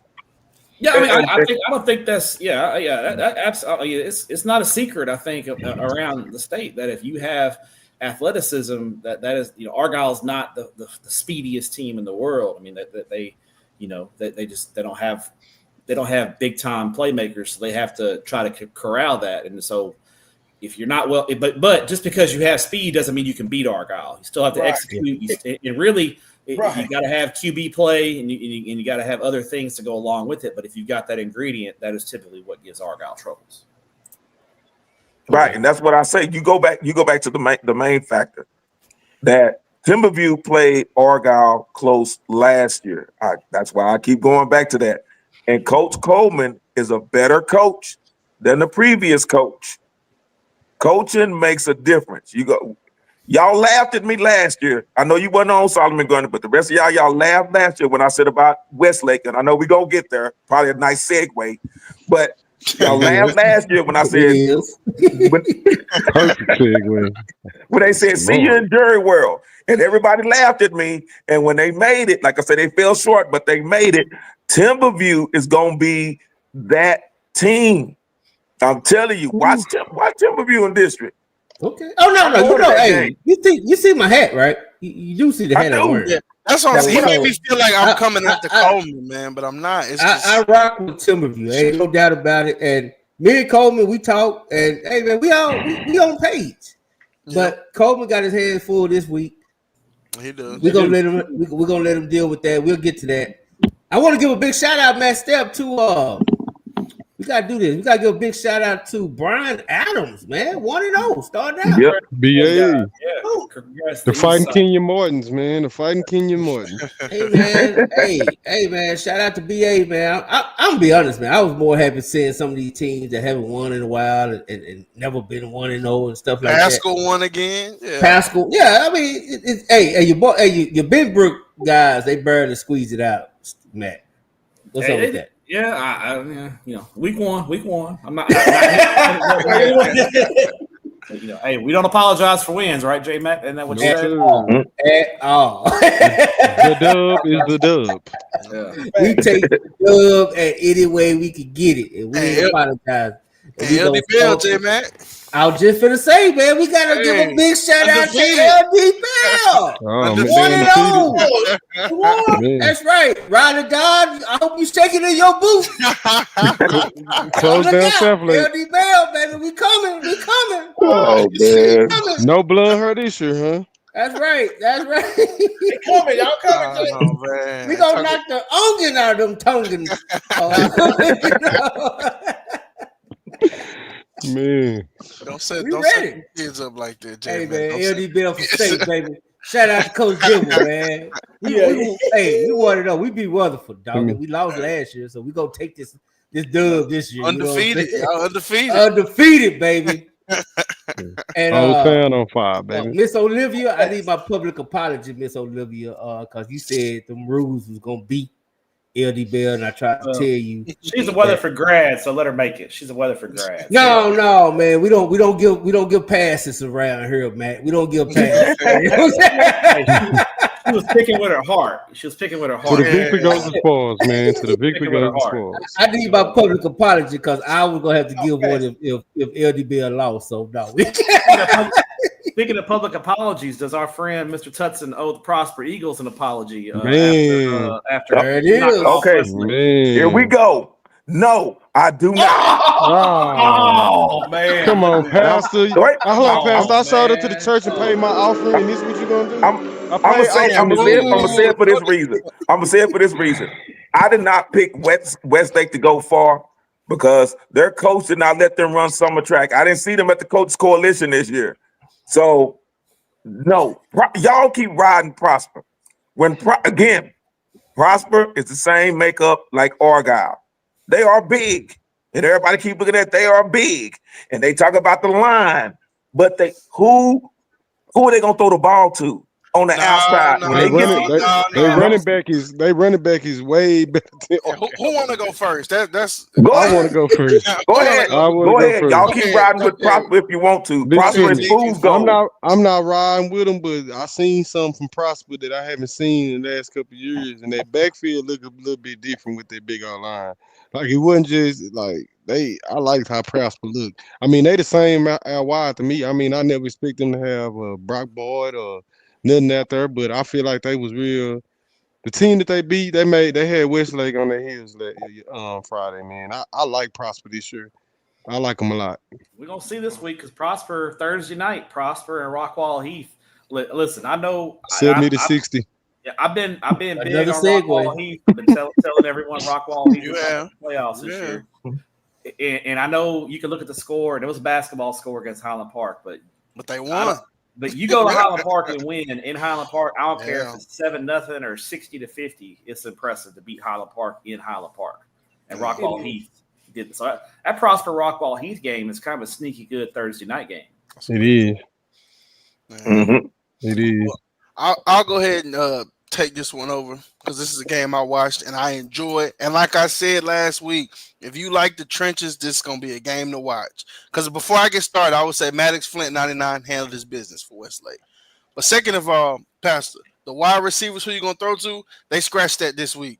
Dallas Boozer and the Lathan kid, I'm not going to try to say his last name because I don't know how to say it. Them dudes look good. And Pastor, you would be proud because they put that track speed on display this week, man. And like you said, Deacon, man, that running back, Bryce Robinson, I think was his name, man, he balled out. They ran the ball. Chips in that cookie, baby. It's some chips in that cookie. And I say this, I put it on Twitter and whatever you want to call it. I apologize. Well, I didn't apologize. I said I was wrong because that offensive line last year, I watched them get beat by that Allen D line. This week, them boys look like 4- and 5-star recruits. They were moving. White jerseys were moving back every play. So Prosper showed up and they look good. Allen got competition this year. If it stays like this, that's all I'm gonna say. Oh man, you need to watch the game, Pastor. I watched the game. I'm gonna tell you something. I'm gonna do this. I'm gonna do this for you because I got some friends that can actually look at the film and they can tell you how fast, how many miles per hour they were running.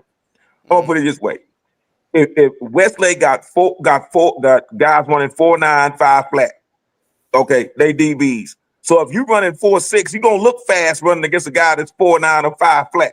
Oh, when they start playing these teams that got 4.4 speed, it's gonna be a whole lot different. You're gonna see it a whole lot different. Team that just made it to the state championship game. Westlake not slow. And they lost players too, though. Solomon Grundy, and they wasn't running summer track. I tell you, you got to get out. You got to get speed conditioning coach. You got to get speed. You got to have some speed out there. Okay, I understand what you're saying about the trenches, and then you're gonna disrespect A-Town, piece up A-Town down, Allen. How you gonna? There's only room for one Eagles in this district. He got offended. Okay, pass. Okay. And you don't. Come on, man. Hold on, pass. Wow. B. Rise, you got anything on this Prosper thing? We ain't gonna help. Cause one thing about Pass, he ain't gonna never be wrong. He must have went to jail and Prosper or something, Pastor. You got a ticket. You got a ticket in Prosper. So, Pal, I'll tell y'all a story offline about Prosper. Go ahead, B. Rise. I'm sorry. Your philosophy is if a team is not good at track or don't run track, that doesn't translate to football. That's not all the way accurate, Pastor. Not always. Not always. I mean, I understand what he's getting at, and I ain't mad at it. 90% of the time, because they reload like unless that's an impressive win. You can't. Yeah, that's an impressive win. I'm not knocking the win. I'm not okay. Pastor, I apologize, Prosper, for not picking you all in this game. But if anybody thinks they're going to outplay Allen for the district title, man.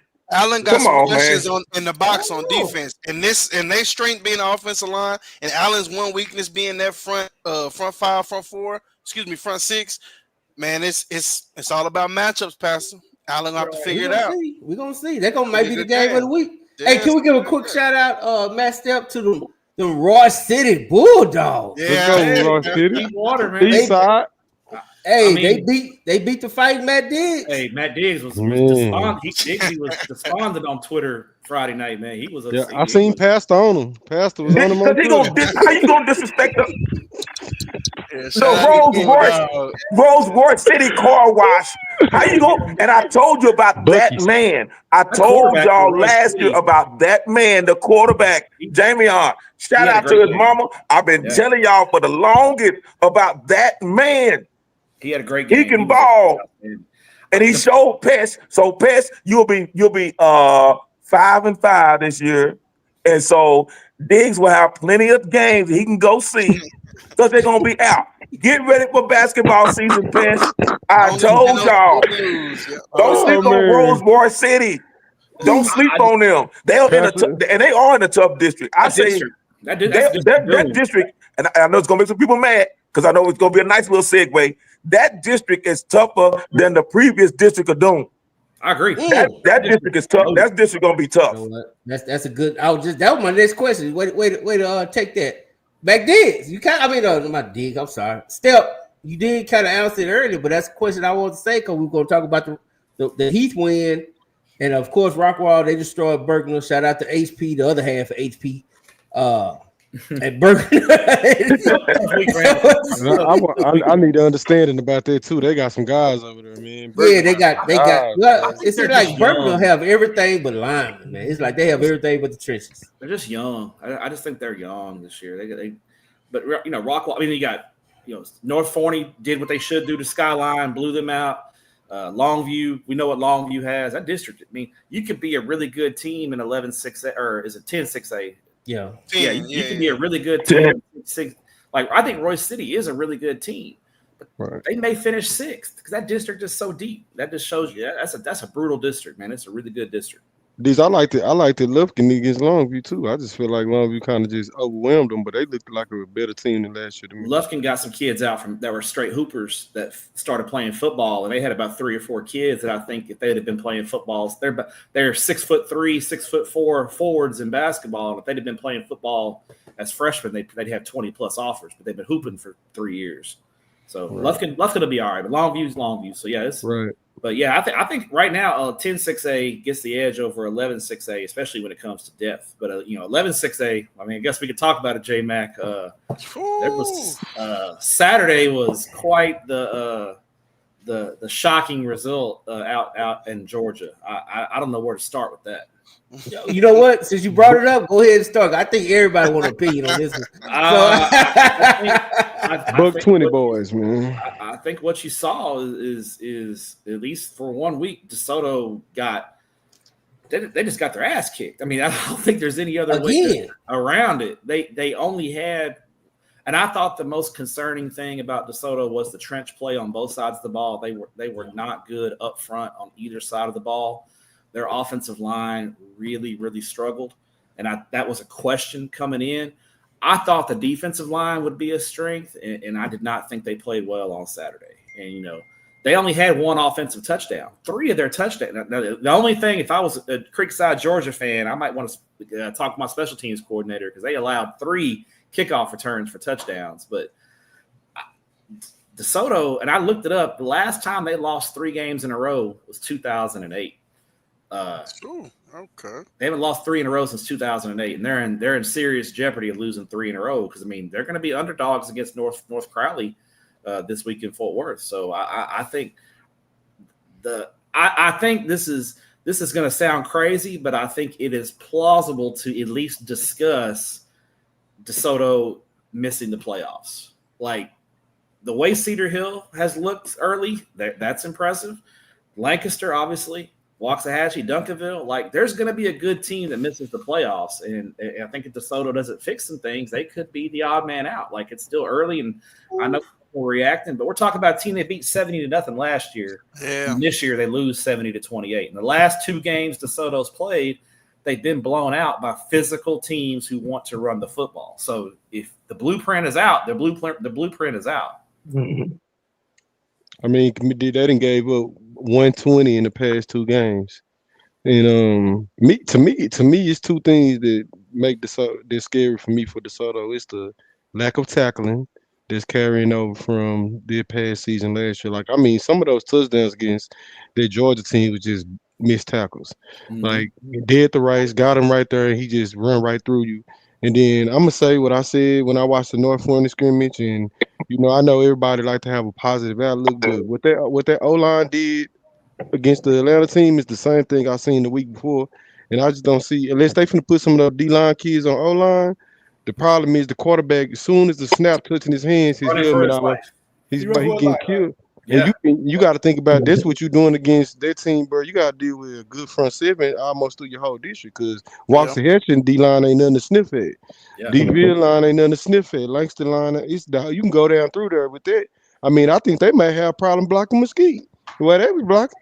Yeah, I think you got a good point. DeSoto may have to seriously consider flipping some guys from defense to offense just to hold up because there was some concerning things Saturday watching that game. And they sideline D's looked like 5'18". Like they don't have no depth. They don't have nobody to sub into the game. Once you get into the subs, we got to start pulling kids out freshman and JV just to come play. You just got to wonder if their decision 2 years ago to opt up, and that's I don't want to hear DeSoto does have a point about the numbers, but that's their own fault. Like they made this decision to opt up to stay up, and that's a self-inflicted thing, and they got to deal with it for this year because they chose this path. They could have been in 5A, and they've been leaking kids too. It's like you in a boat. And you think, like you say, I got a small leak. This kid leaves. That kid leaves. This kid leaves. And eventually, your boat is going to be overflow with water. So you can't be at the lower end where you opt up and then you lose kids at the same time. So you're not going to have that depth. You're not going to have the same caliber athletes. And I'm gonna go ahead and say it because I know, like I say, Wednesday is for the A team, and I'm part of the F troop on Sunday nights. Hey, they're gonna lose 3 in a row. They're gonna because I know this from being in the military, man. When you travel like that, it takes you a week, and Steph, you can attest to this. When you travel like that, it takes you a week to 2 weeks to actually get your bearings back. So you travel all the way to Georgia, play a game, then you got to turn around and come back and play again on Friday night. Man, that's tough. That's tough to ask for them kids, man. So, well, then here's the thing: is for DeSoto, the week after. They're driving to Corpus Christi to play a Saturday game. Yeah. After a 7-hour drive, and then they got an open district with Waxahachie. Yep. On a short week. On a short week after they're not gonna get home until early Sunday morning because it's 7 hours from Corpus Christi to DeSoto. And I know we don't talk about those South Texas teams. That Corpus Christi team is nice. They can play. So don't sleep on them. They down this year. They down this year. Let's be real, man. But think about it. Before season, all we heard about with DeSoto, 4-star this, 5-star that. This kid got 20 offers. Now they get the Bay breed off. Now we talk about that. Hey, come on, mate. They don't have the personnel. They have some talent, but I don't think they have. Usually DeSoto has 7, 8 guys that are big time D1 guys, and they've got like 2 or 3 this year. Like they don't have. I don't think they have the person. This eyeball test. Just looking at DeSoto, they don't have the same kind of kids that they've had, other than a couple of kids. Their lines are small. Right, and it's literal too, dude. Like it's not like when we say depth, we mean literally. When you go to the sideline, this is not a 6A team. Like it's not even close. They only had like 35 guys suited out. Right, like when we went to the North, even at the North Forney scrimmage, like bro, it looked like a 6A team playing a 5A D2 team. Like they do got the stars, but I mean we can name teams across Texas that in lower classifications got stars on their team too. But if you don't got a center and the right guard, you could be a 10-star. You're not getting the ball because the quarterback going down. But that wasn't a problem before the season started. It's a problem now. Well, it was hiding. It was a problem. It was a problem. They just weren't telling us. We just assuming that they had a line. We didn't know they didn't have a line. Yeah, I think there was, I think there's been whispers of it being a problem, but we're always like, oh, DeSoto, it's DeSoto. They'll fix it. They'll figure it out because they have for so long. But maybe this is a little bit of a transition for them. They've had transitional year. Peterman's first year they struggled. They had a couple of tough years under Mathis early in his tenure, and they went 6-6, I think in 2008. So they've had years like this, but it's been a while. So I think we all just kind of gave DeSoto the benefit of the doubt that they'll find guys and they'll figure it out. And maybe it's just the numbers thing is catching up to them. So they got a lot of work to do, man. It's a lot of work to do. I think if I was a DeSoto fan, I would be very concerned about how we looked Saturday because it was, real quick, it's not fun to watch. Real quick, everyone, just yes or no. DeSoto make the playoffs? I'm still gonna say yes for now. Still yes, but I think it wasn't even a discussion 2 weeks ago. I think at least it's the fact that we're having the discussion tells you how bad it was. It's a no for me, dog. No. Okay, no for Deacon Solomon. I'm gonna go, man. I'm gonna still say yes, but it is a concern. B-Rise? I'm gonna go yeah, man. I'm getting a benefit of the doubt right now. I'm gonna go yeah. Okay, Pastor. Man, don't do this to me, man, because Coach Mathis, he let us use that track out there for summer track. They keep it open for 8 weeks, man. Unbiased analysis. He worse than you, man. You know, man. Hey, I love politics and I love my relationships. J-May gonna get some heaters in the press box out of his though. Right. Yeah. I'm getting all you can eat up in the sky when I do my. in my defense, I got put on probation because I talked about a coach a few weeks ago. So I'm trying to be a kind of gentler pastor. I'm not trying to be fire and brimstone anymore. I'm trying to talk. I'm trying to be graceful, man. It's all about grace and mercy. That's me for this season. Is grace and mercy. We need judgment. Oh no, Pastor. I'm getting me a new church, man. I gotta change my church. We're gonna leave your church. Man, Hey, you gonna be leaking members like DeSoto leaking players. You keep on, man. No more ties for you. Hey man, I'm gonna say this because the deacon, I'm gonna put it like the deacon said. He listed all the other teams that got better lines up front that's gonna get them problems. And then you get Chill in there too. So I don't see a place for DeSoto. I don't. Okay. Coach, I love you, man. Don't close the gates on us. Let us please let us use the gates. This summer. This not personal. It's just business. It's just analysis. It's just analysis. It ain't personal. Hey, you talking to someone? Hey, based off week 1, I'm gonna say no. The hell, see the hill looked good. They did. So, but you gotta go up based off. You still gotta even go back to last year because they haven't fixed what happened last year. Because my man from Longview still running. So you got he got caught from the Creekside guy. The Creekside guy. I think that's his cousin, man. They got to be related. But I will say this, Matt, before we gotta go ahead and talk about the mustiness. Yes, we do. Can we give a shout out to W.T. White, man? Coach Lewis, man, got his first victory. Yeah, B-Lou, big win for them. Hold on, man, I got to do the applause. You know, I got these sound effects. Yeah, man. shout out to W.T. White and that Rust Bowl. Hey man, if y'all go to a game at Lowe's, you better get your tetanus shot, man, because that is rusty. You talk about North Shore Houston being musty. Lowe's is rusty, man. I'm telling you, man. I got lockjaw just sitting in the stands, man. That press box at Lowe's is treacherous. It's tough. TISD, man. Y'all gotta do better than that, man. Y'all can't pay y'all superintendents $3 million, and then y'all got these players playing at Lowe's, man. Y'all know better than that. Y'all know better than that. Do better. Do better. Man. Hey man, the let's talk about the big 800-pound gorilla is hanging out, and we saw it. It's an 800-pound golden bear. It's an 800-pound golden bear. Them poor little kids over there on them state streets, man. I mean, they over there Merlin Avenue, baby. Merlin Avenue, baby. What's up?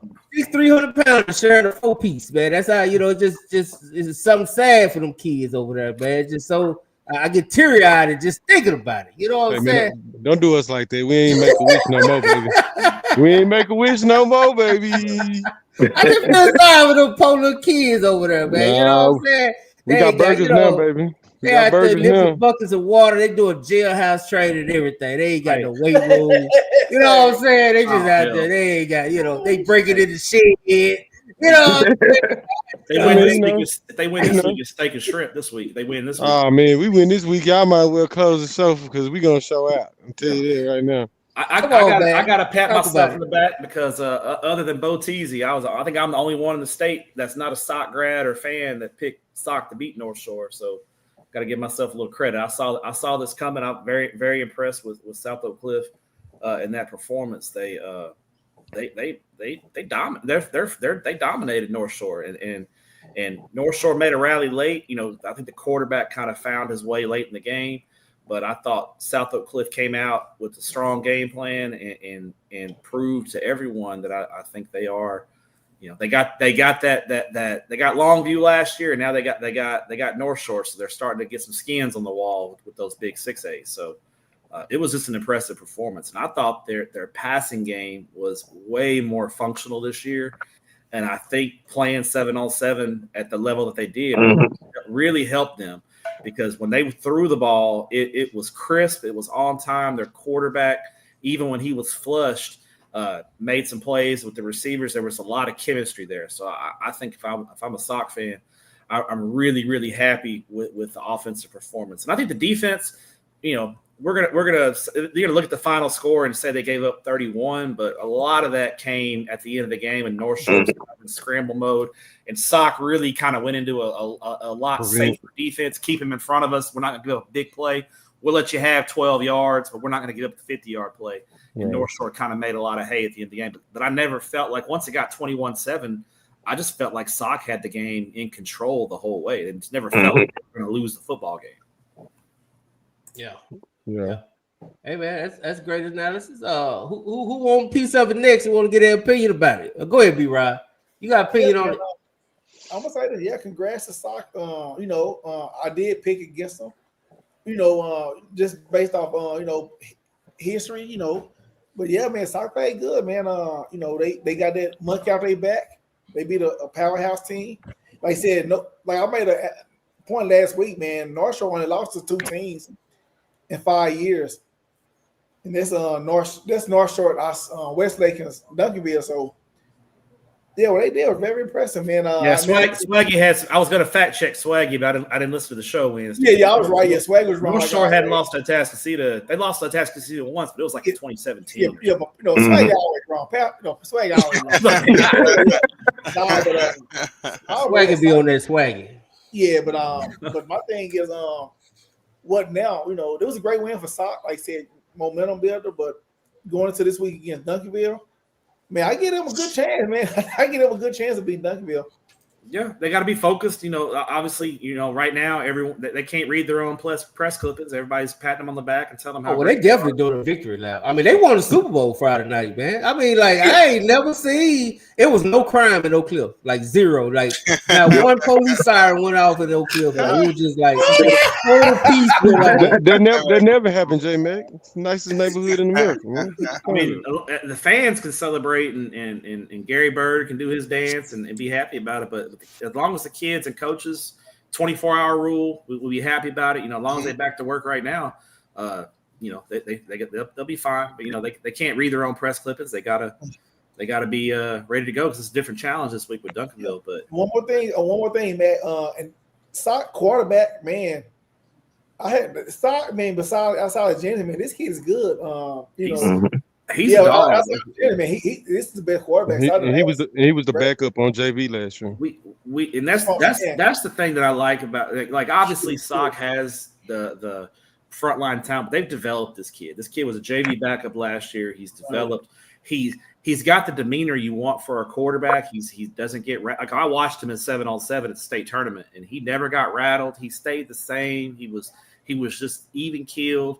And when they were playing Willis, and he made like a third and 15 throw on the sideline, and that thing had some zip on it, and it was like, okay, that's a big time throw. This kid is going to be okay. Like you can see those little things develop, but I think his demeanor is really what helps him out. He's just a kind of a chill kid who doesn't get rattled, and that's what you want from your signal. That's what you want from your head coach, and that's what you want from your quarterback. You want a guy who's not going to get rattled and who's going to lead the troops. Yeah. Yep, and shout out, and I'll give a little bit of history because they head coach. I won't say his name because he'll pop in the chat. He kind of like the Matt Diggs of the football coaches, but give a little bit of history, coach. Since Oak Cliff like that, Ramsey Street, my man Deacon, you know about Ramsey Street. Ramsey Street. I went to Erasmus again Elementary School, so recognize, coach. And to your DC, to your defensive coordinator that unfriended me, the dude that's pretending to be a dude that's playing another dude, I still got love for you too. I got love for you, track coach, that's pretending to be a DC coordinator. I like you, man. I like y'all over there. And shout out to Still Will. I know he had that D line ready to go over there too. So that's a difference maker. That's where coaching comes in to play. And I love you guys, Musty, because I got a cousin that played for North Shore, man. I told y'all, stop going to those bazaars and stuff and hanging out and getting that barbecue down there and seeing the sights and walking around the fair and all that stuff before the game. You can't do all those. Come down here to try to go on no tour and sightseeing and stuff. Come to play the game. Y'all went because y'all select Sock last year and y'all were feeding off that, and I kept trying to send subliminal messages to y'all. And I love you, little cuz, but y'all can't do that, man. Y'all can't do that because all you did, you set yourself up. But North Shore will bounce back because this right here was a punch in the face, and they gonna come back. But shout out to those coaches who name I will only mention Still Will. The rest of y'all coaches, I will not call y'all by name, but I still got love for y'all. You ain't got to mention none of them, man. You ain't got to mention none of them. Hey, J-Mac, I saw my girl, Miss Lydia, in the chat. Hey, Miss Lydia, how you doing? I saw her in the chat. Yeah. Say what's up to Miss Lydia. Yeah. I'm going to be honest, man. Like I said, that's a sorry Musty team. The Musty Mustangs sorry. I told y'all this. I told y'all they weren't that good, and they not.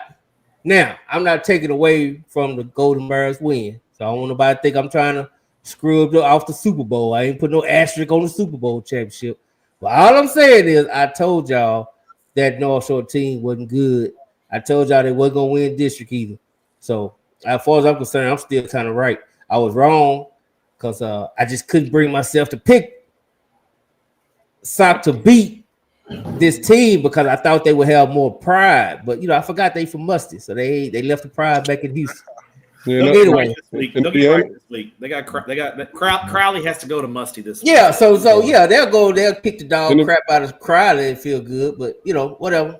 And to be honest, the way the game being on the field before the game, North Shore looked like North Shore when they like pregame, they came out there with your 6'6" linemen and They was big and looked like North Shore. I'm gonna say during that game, what I noticed between Sock and North Shore is Sock was playing at a different speed than North Shore. Like that Mm-hmm. 2026 class at Sock is special. Them kids been a lot of them been on varsity. You could tell they been playing varsity. That's what it looked like to me. And they dominated at the line of scrimmage. And I mean, I don't know any team in 5A Division II that have a chance to go against that O line right now. The way they play, absolutely lights out. The quarterback probably had to try to escape the pocket 2 times the whole game. I think Trotter and Levon had over 100 yards, and then J-Mo went on his redemption tour against the Musties.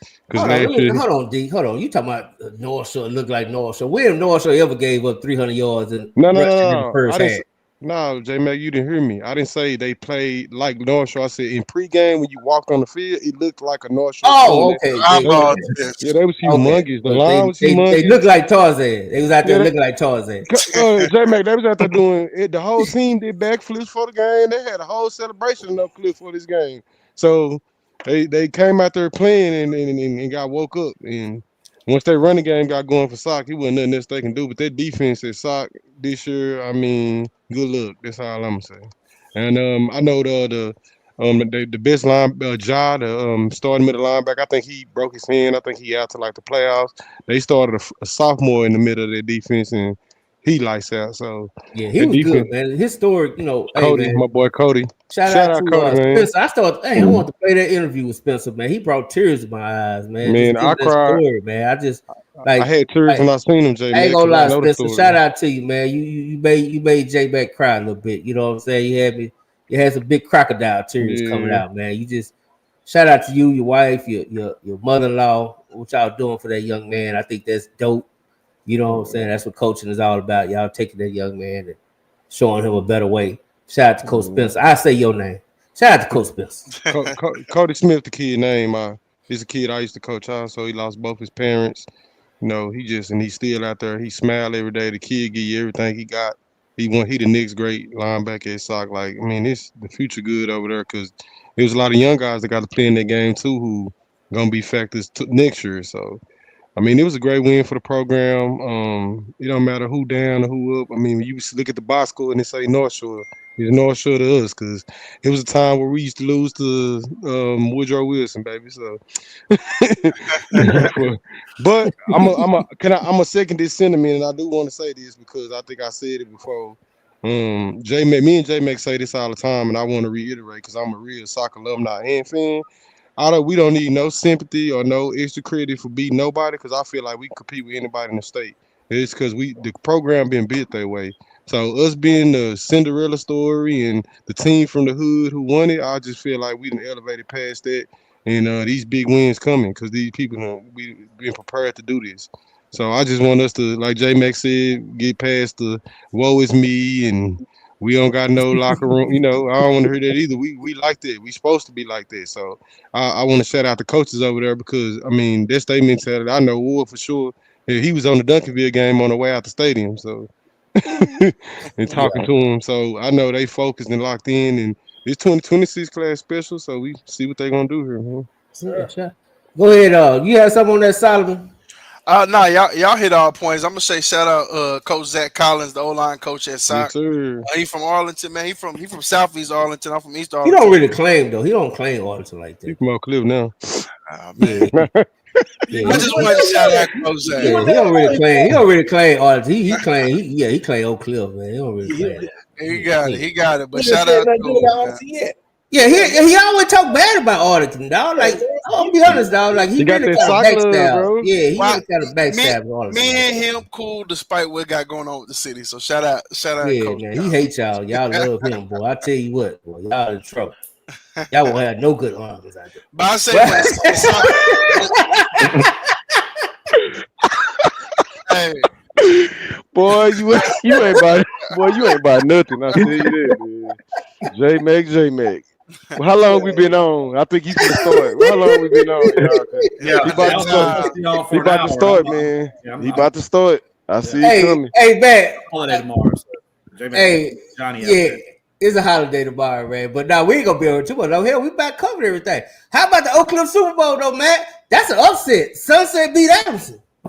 Damn, we got that wrong too. Throw the records out the window. Sunset and Addison play. Throw the records out the window. Let's go. Sunset. Congrats to Coach OJ over there at Sunset. So, congrats.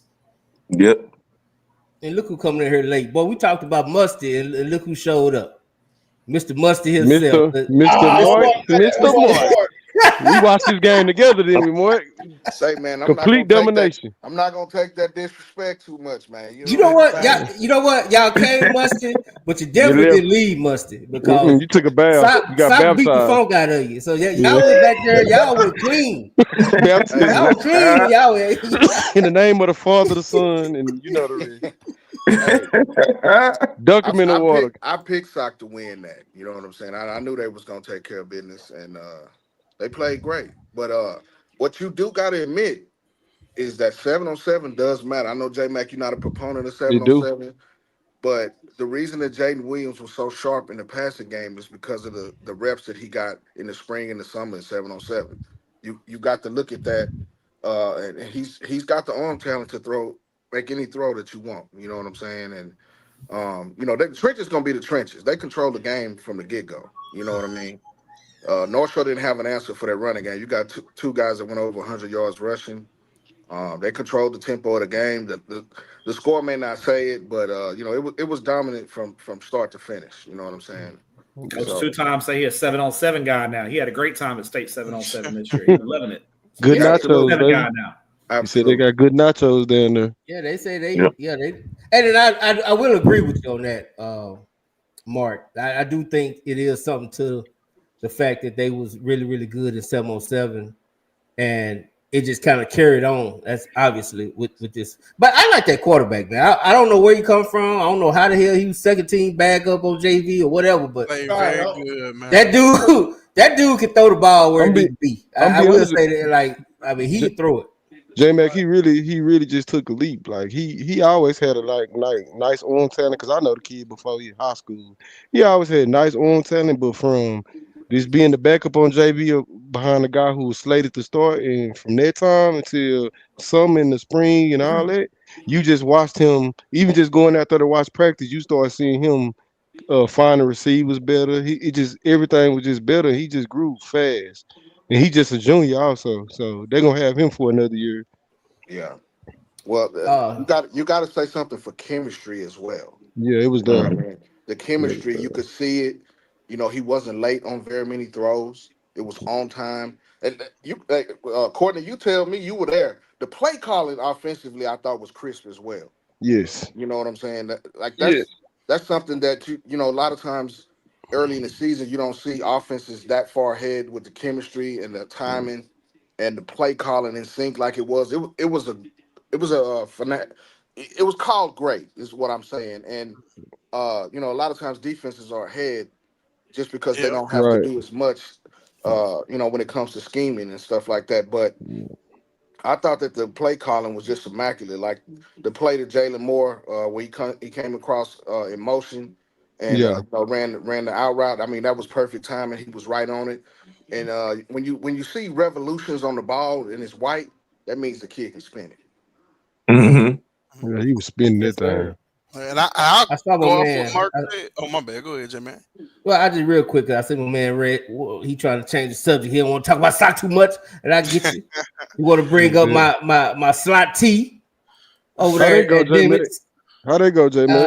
They did take a L, but how the slot T look though? That's what I'm for the show, y'all. Y'all want to see what the slot T do?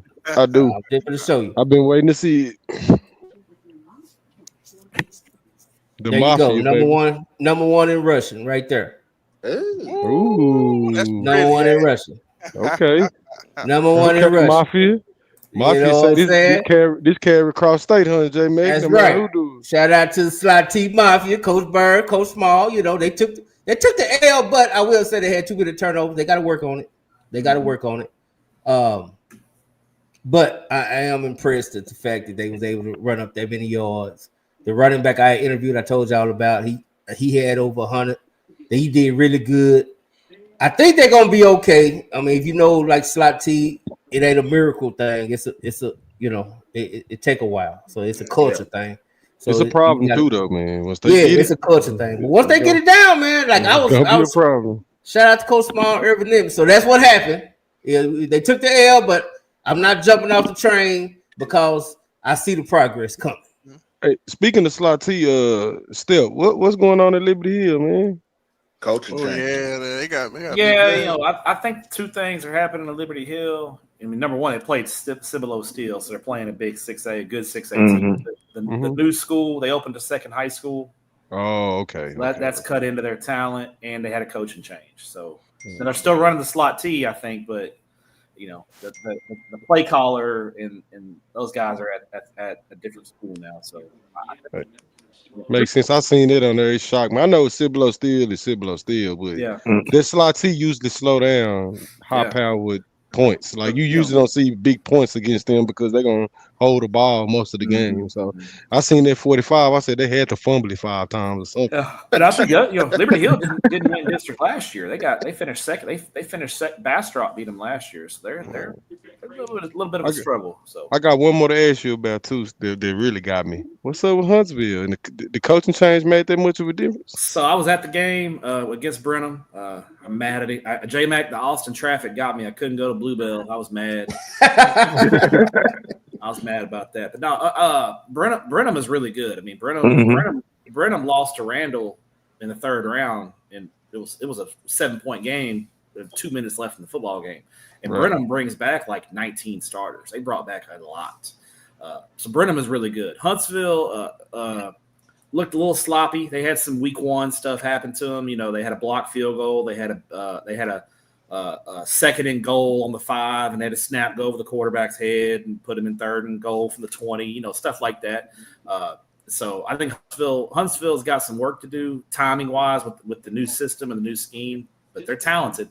But Brenham with what they have coming back, and Brenham is very talented too. They got a defensive end. I mean, I ain't never seen a black dude named Doyle, but that dude. he's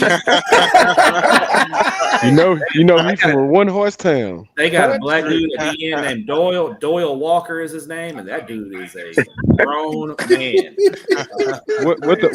Hey, you gotta be a grown man if you a black dude named Doyle. Yeah, you're gonna be fighting a lot.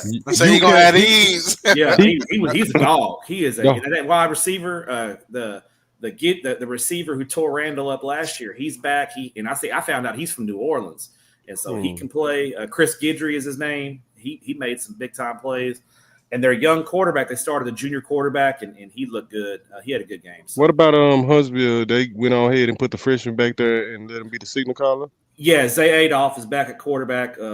He looks good. He's talented. I like him. Huntsville, their new offense is very timing based, and so you can see the timing is just week 1, new coach. It's going to take some time for that timing to mesh. But the problem for Huntsville, I thought, was their offensive line really struggled against Brenham's defensive line, and that was the key in the football game to me. But Brenham's good. But I think Region 3 is going to come down to Brenham, Randall, and Iowa. Even though Jacoby Dixon transferred out, Brenham's going to be fine. Where he go? Where did he go? He went to a private John school. Cooper. Yeah, private school. John Cooper. Yeah. Where they said in Houston? Yeah, in the Woodlands. The Woodlands. Okay. Yeah, makes sense. But they got Brenham. They put a sophomore. He was the starting safety last year as a freshman. His name is C.J. Glover. They put him at tailback, and he's pretty good. So they'll be fine. Brenham, I don't worry about Brenham having a running back. I feel like Brenham will find a running back. So yeah, I was just trying to see how the quarterback kid do. I mean, I've been watching him for a long time, and I know how explosive he is. He's explosive. He's every time he gets the ball and he takes off running, you hold your breath, man. He's a special talent. Yeah, that's what I know him for. I know him for running with their ball. So I at least build an offense around him and give him some like North Shore did with their QB, give him little super counters and give him some stuff where he can get busy in the run game. And I imagine in week 1 they're not going to unleash too much of that. But when he did take off, I think they were. You could tell Huntsville was trying to work on some of their passing concepts and some of their other stuff. But the times that they would fake the jet and then Adolph would take off running, he was dynamic. They still got the running back as well. Yeah, Trayshawn Brown. He's back. Trayshawn Brown, yeah. You talking about the little the dreads, the dread? Yeah, number five. Number five. Yeah, he's back. He's a senior this year. Yeah, he's a senior. Didn't they have a good D tackle last year too? Is he still didn't they have a good D tackle over there too last year? Their D line, Huntsville's D line looked good. They got a good linebacker too that played well. Their defense was athletic and fast, but secondary is a little. They got some work to do in the secondary though. Yeah. What we think of? Oh, I gotta ask. We even talk about this. This was Pastor. You was telling us Princeton was could beat West Mesquite. Man, yeah, that one shocked me. Yes, sir. Shout out to Coach Fannin. Coach Fannin has ties to, I know they done changed their name 11 million times, but to me, they'll always be East Texas State. That he gets them young men ready with his fantastic track club out there in Princeton. Tell y'all, stop sleeping on them TAAF track clubs, man, in the summer because he get them young men right. So shout out to the work that he's done with those young men. And they've had the talent. It's just Princeton has grown so fast, man. And that's what really, when you have to jump up 2 classifications literally overnight, it's hard to keep up. And then a lot of them, I'm not gonna say any names, but then you had a lot of leakage that left the McKinney High and kind of slid over to Princeton. So Princeton's gonna be a lot better this year. I'm not saying they're gonna make the playoffs, Mr. Step, Mr. Peacock.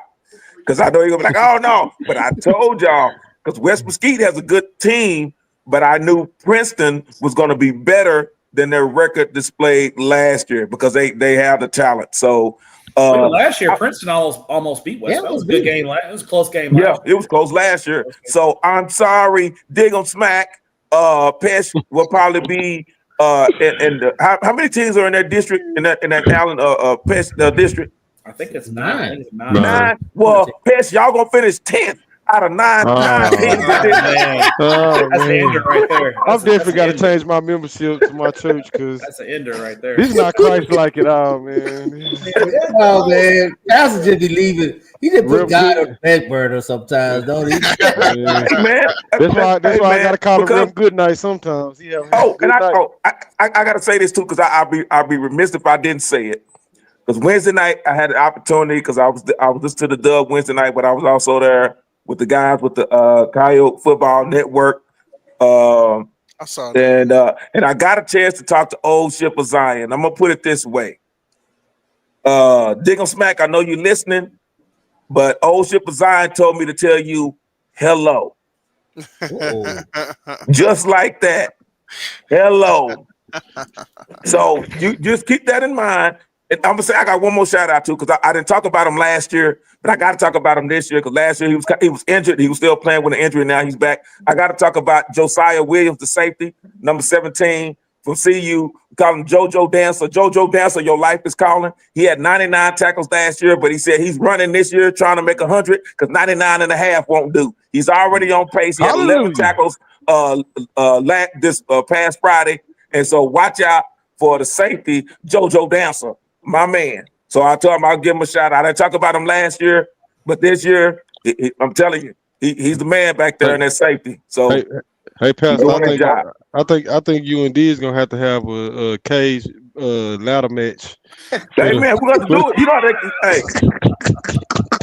how they used to do on Robot Chicken, man. We're gonna have to have that celebrity death match, man, like on Robot Chicken. I'm gonna get them though, man. This gonna be the Dub exclusive. Hey, man, we gonna, you know what? I ain't gonna lie, Dub exclusive. We gonna get out of here because people bringing up Evan and the Matt over here. Oh no, don't do Matt like that. Matt just been. Hurts my heart. Hurts my heart. Shout out Samuel too. Samuel 1-0. Samuel 1-0. Hey, let's go.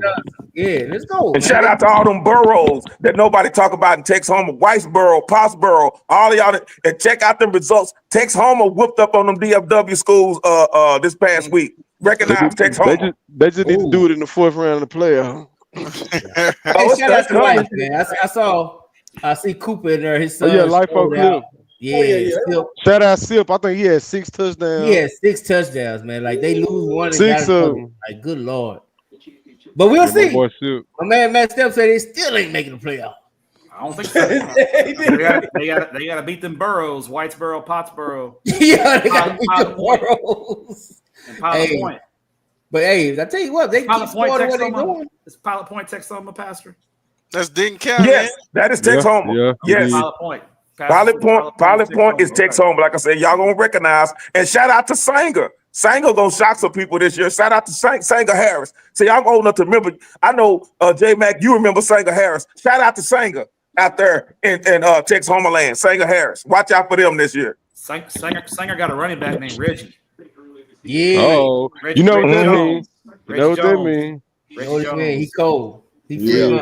And he Anybody, cold. you know, any kid that was born past 2000 and his name Reggie, you know he a bad boy. Yeah, he the man. Shout out. You did say that earlier. I had posted it earlier, but Jeremiah did commit to TCU. Did you know that? Let's go. Mark? Yeah, I did. Yeah, I saw it. The best QB Congratulations. in 11-6A, and we ain't got to debate it no more. I might have something to say about that. But all right. It's a long season, J Mac. Don't get too hyped too quick. I mean, I'm not saying he's not a top quarterback, but it's a long season. He the best in that district, and I don't think it's close. I think it's a little close if my man get healthy over there at Lancaster. But See, the Hill quarterback played well this week too. Now, which quarterback played? Was it the youngin?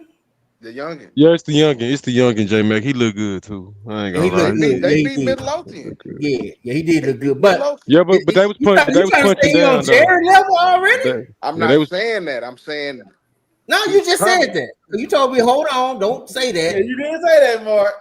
I'm not saying he's on his level. I said he's coming. He got more work to do to be on this level. I'm not going crazy now. I ain't sipping the juice yet. We'll see by the end of the season when these district awards come out, man.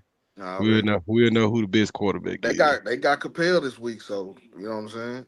How Capel look? That's one team that I like. Who got Capel this week? Waxahachie got Capel this week. That's what I'm saying. Is it this week? Yeah. What day is that? Friday? It's a Friday night. It's Friday night. Games this week. Man, we need to be able to be at two. I want to be at 3 places at one time Friday. That's what I told somebody yesterday. Capel won. They beat Saxe 26-28. They beat 26-20. That quarterback debut wasn't bad either. Yeah, Sexy all right too. Sexy got some players over there. Through the air, over 100 on the ground. Yeah, they got a dual threat quarterback over there. Capel now, like he running and throwing over there. I might go to that game. I think Sunshine gonna be too much though, man. I think Sunshine and the quarterback out there gonna be a little bit too much for Capel. That's why I pick Louisville to win district. I know some agree. It's gonna be.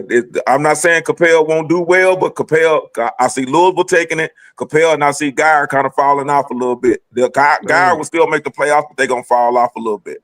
We forgot about the Lou boys. I'm glad you brought them up. Oh, shout out to the Lou boys. They won. They got a big one against Byron Nelson. I think that's gonna tell us something about that one.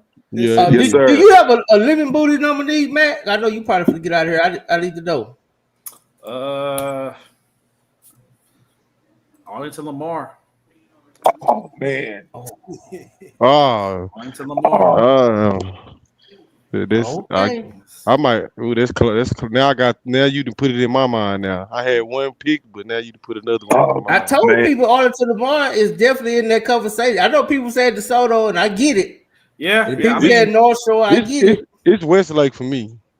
Westlake went outside the Metroplex. Okay, Prosper got a squad. I told y'all a couple weeks ago to look out for Prosper, man. You did.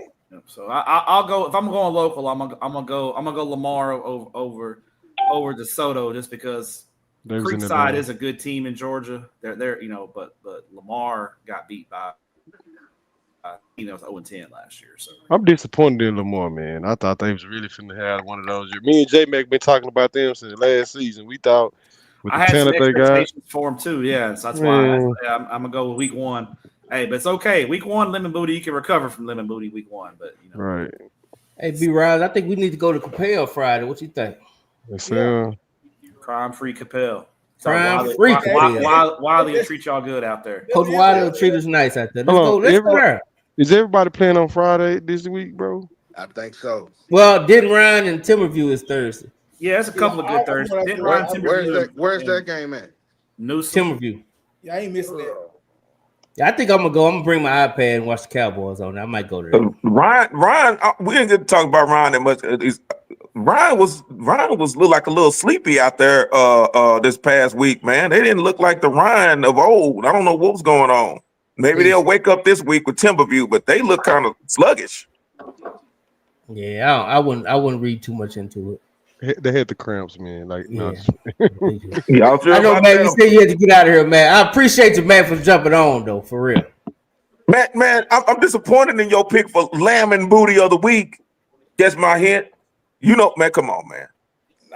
He had mercy. I ain't gonna lie. I'm surprised. Come on, Matt usually go for the juggler, but he had mercy. Come on, man. Yeah, I think DeSoto is a good candidate. But if only one can win Lemon Booty, I'm going with a team that lost to an 0-10 team that I had thoughts for the playoffs. Man, you just want to go over there to that little outlet in DeSoto so you can get some kente cloth. I get it, man. You want to still be welcome, and man, don't do that. Don't do that, Peacock. You gotta let them fly, man. Yeah, man. Hey, Matt just said he's speaking, and I kind of agree with Matt why you bullcard it, because if you was expected to be a playoff team and you lose to an 0-10 team, man, I ain't even think about it like that. But now that he said it, I'm like, man, DeSoto. DeSoto been lemon booty for the past 2 games they done played. So I mean, That just show you what you got on paper don't matter till you get on the field, because we know Lamar got some talent. Talent, bro. They got a bunch. Talent. They got a bunch. They got one kid I walked up on that middle linebacker. I was amazed. I watched him play, and he was everywhere, but in his mama car to go home. Yeah, he can play. He was everywhere, bro. Like I was like, bro, he's everywhere. Because we was talking about when CJ and them played him last year, and he was talking about who's the best defender. I told him it had to be that kid or Bo Barnes. Them the only 2 kids I seen him running for his life most of the game. He's sideline to sideline. Yeah, shout out sideline to sideline. That's my business, but yeah. For sure. He said that's my business. Yeah. Hey, man. It was a great show. Hey, tell me what, man. What are y'all looking for before we get out of here? What are y'all looking forward to? Well, final thoughts on this past weekend, and what are you looking forward to this coming up weekend? I'll start with you, B-Rise. You know what, Jay? This week, what I'm looking at, last week, man. Again, man, shout out to Richardson, man. I know for sure. Coach man. We're gonna go at least 2 district. Shout out Holloway. Yeah, shout out Holloway. We got, man. You know, we're gonna go at least 2 games a year. Yeah, I'm pulling up. That was a good experience, man. But and the lovely Markel, man. She's a great woman. Oh yeah, so shout out to Richardson, man. They said, man, that was a good way to start the season, Jay. But yeah, man, they said, but this week coming up, man, I want to pick my my Manfield boys. The upset didn't ride, man. Jay, Legacy? What you talking about? Lake Ridge? B-Rise, what about Lake Ridge? Hey, we say, hey, we gonna win district. Let's go. I've been telling people but let me say this before we know. I know we say the football, but listen, when we talk about Lake Ridge and North Crowley, we beat them in basketball, baseball. I mean, we say, man, listen, we turn our ass up in everything. Foosball, tennis. Besides football, I'm just saying, skip day, we coming. Hacky sack. Yeah, I'm just saying, listen, man, Lake Ridge, we coming, but this week, man, I want to see Ken Coleman pull an upset, man. I think so, Jay. I think we're gonna see an upset this Thursday, Jay. Oh, okay. Hey, who wanna follow that up? I like that. What you got? Deep. Man, week 1 was a wild week. It was a lot of teams that came out there and showed us a lot of sour butt. Hope they turn it around this week. We got some good matchups coming this week. Not in football. hey, we coming. But a lot of people, I'm really interested. Now I'm interested in the Capel game. I really want to see how they go with Waxahachie this week. I want to see what how Lancaster bounce back against Alito, and I want to see outside of the DFW. I want to see how Westlake bounce back too from their loss, whoever they playing. I want to just see that. But other than that, man, I'm excited. I'm happy to go do interviews, be out there with the fellas. Me and Mark been at the same games. Hopefully we pick the same one this week. And I think we might have to talk about that because J-Mac, he just gonna leave me for the fajitas and the steaks and every time I look good, I call J-Mac, he getting off work, man. I'm going on up. I'm like, man. I said, man, I gotta go where they love me at the press box. I'm just telling you what it is this year. This year I'm very biased. I'm biased about everything. You gonna turn me biased if I keep hearing about your fajitas, man. Hey man,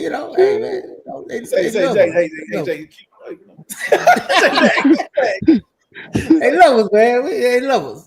But they don't treat me like this at OTC, man. Yeah.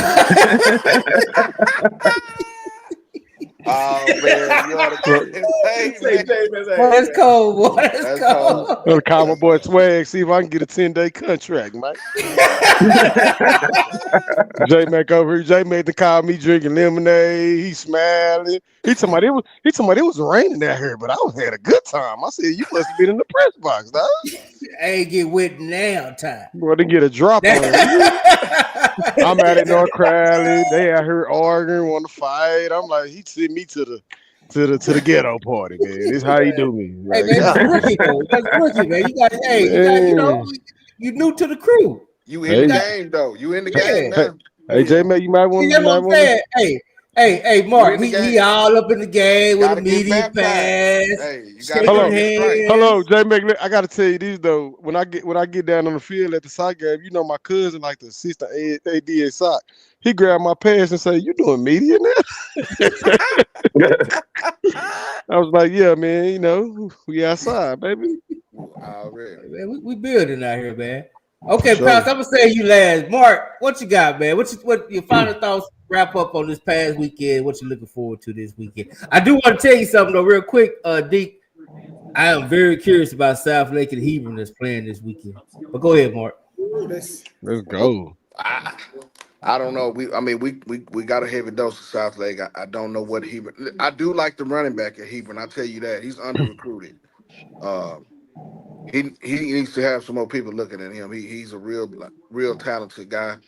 I really like his game, but man, really just glad to be back on the sidelines, man. You know what I'm saying? Like, glad to see all the teams back ready to play. With some good games this weekend.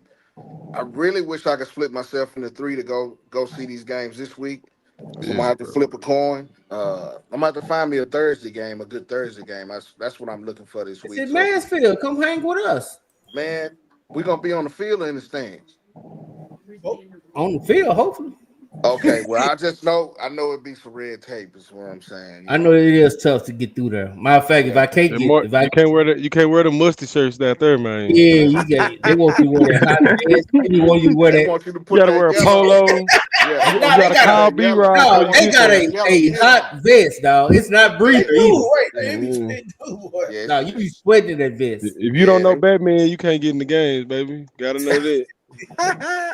Yeah, we might try it out. If I gotta sit in the stands, I'll be here watching the Cowboys, and I'll be watching them on my.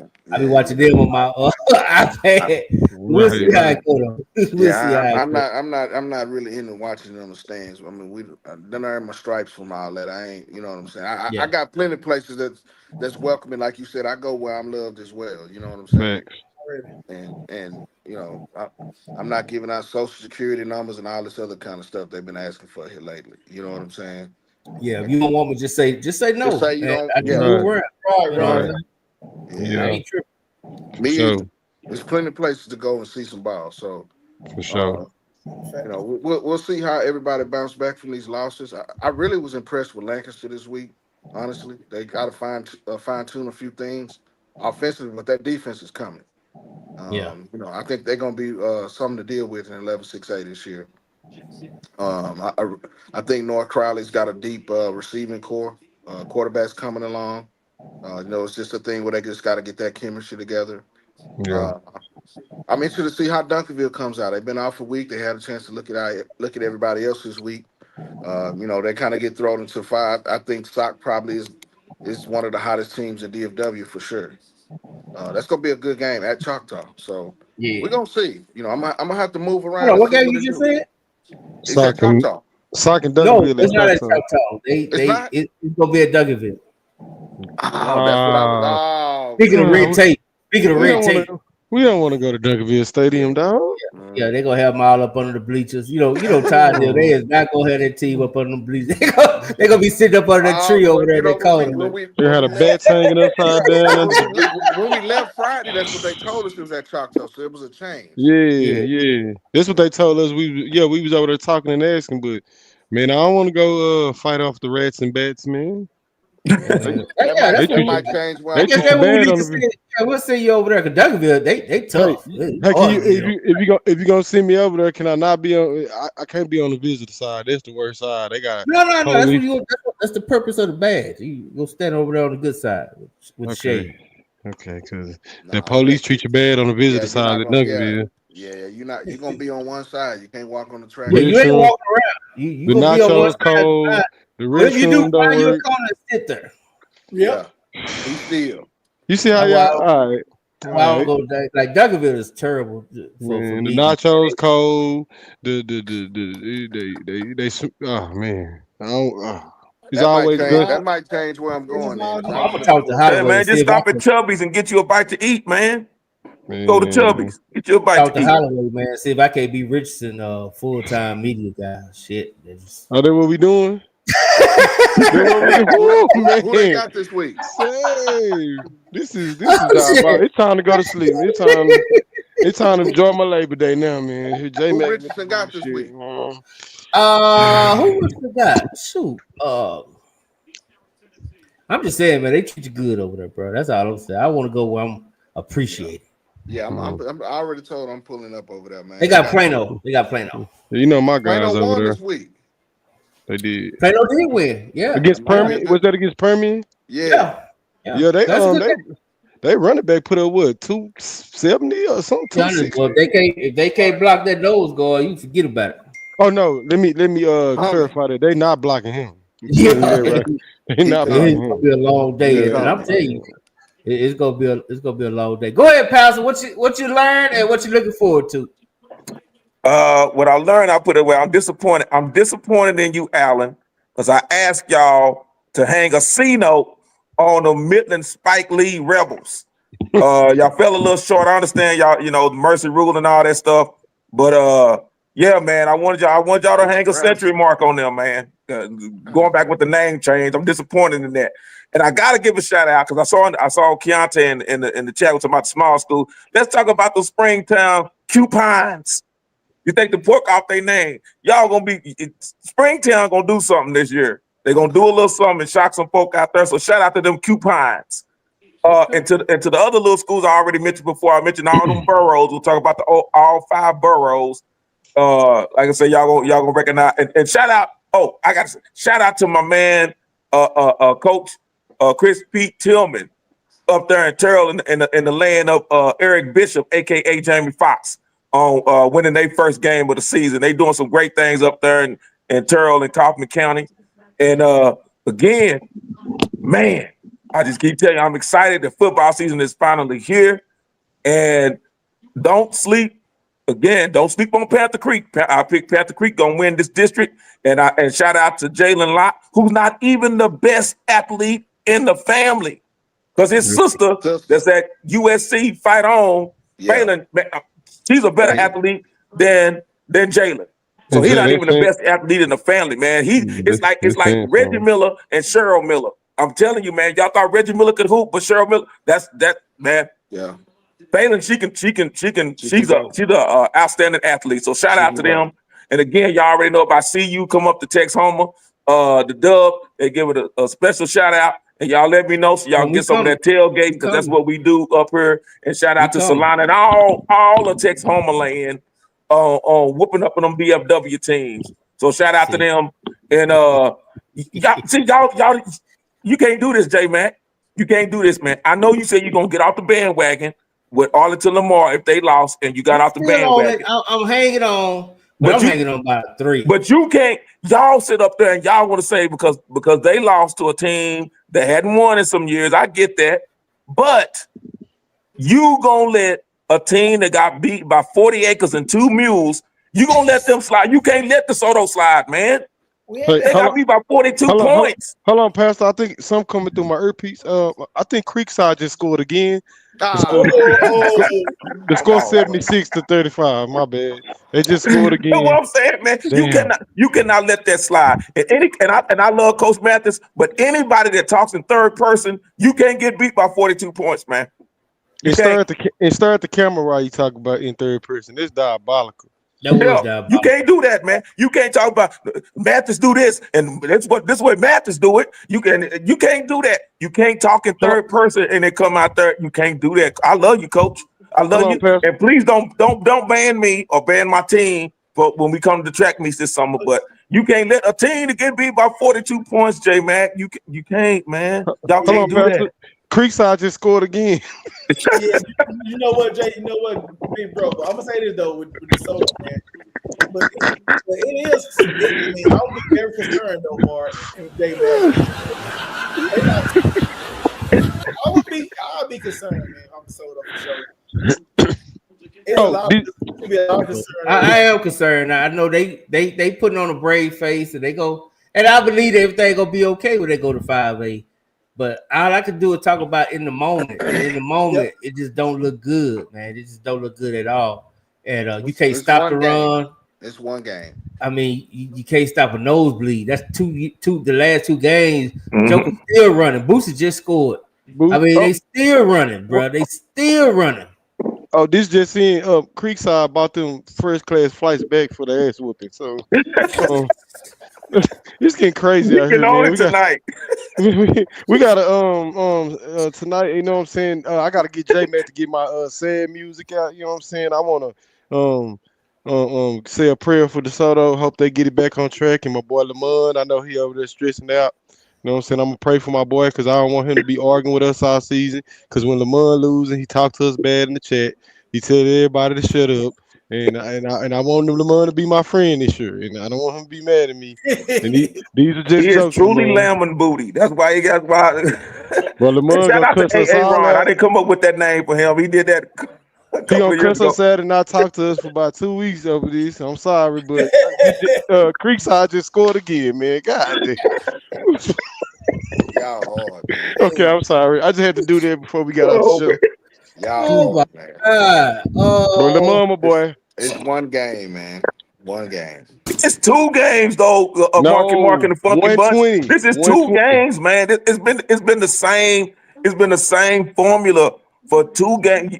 You're not worried. Nobody. Am I the only one that's worried? No. I think I heard a live mic from Lamont. Hold on. This is live video audio.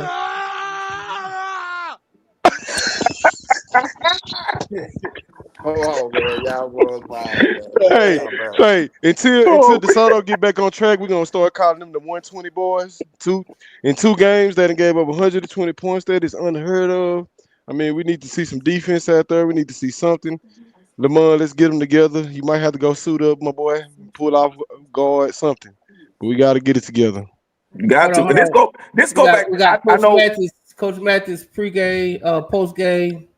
Yeah, we gotta go cut some people out. Oh man. J-Mac, I know.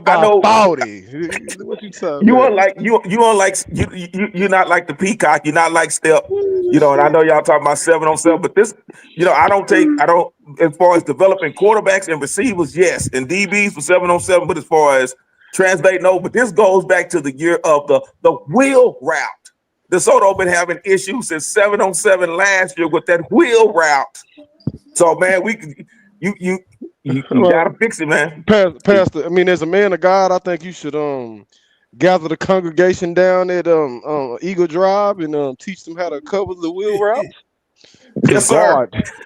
God has blessed you with the knowledge. And I think you need to go down and speak to his people. Because if I'm gonna get my holy oil ready, man. I'm gonna lay hands on them and we're gonna go out there. You can't bring that because J-Mac already got him drunk, so don't even do that. J-Mac already gave him some Johnny, so your oil ain't gonna work. I replaced the grape juice with Johnny Walker. Everybody got Johnny Walker in the congregation. We're gonna have to pray. We're gonna have to sweat. We're gonna have to scream. We got to get some up there. We're gonna have to get his B-Rods, put his Batman suit on, and drive up. And we need. Real quick. I know you can't give it to me, B-Rise. I ain't gonna give it, but DeSoto, North Crowley, is it gonna be competitive? Who win it? Give it a name. Give it a name, Mark. I like North Crowley in the game.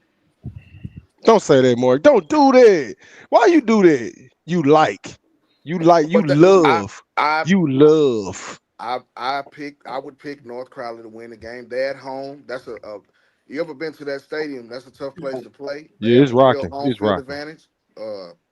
I think they have two of the best running backs in that particular area in Jarrell Smith and Keontae Ingram. Offensive line is only going to get better with time. And they legit got about 6 guys that can go. The time is just going to get better each week. This is a coach. We're talking about Coach Gates. Absolutely. Okay? Like, this is one of my favorite coaching staffs with Coach Harris, Coach White, and those guys over there.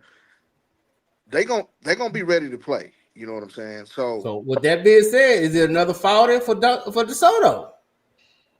I mean, does DeSoto get hit with another faulty burger? I don't think it's gonna be close. Y'all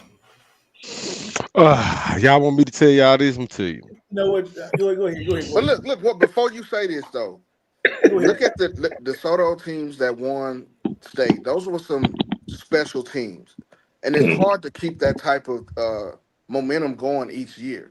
You know, the expectations for DeSoto are high every year, and for them to have a loss like that, it's the expectations. That's what I'm saying. So okay, well, hold on, B-Rise.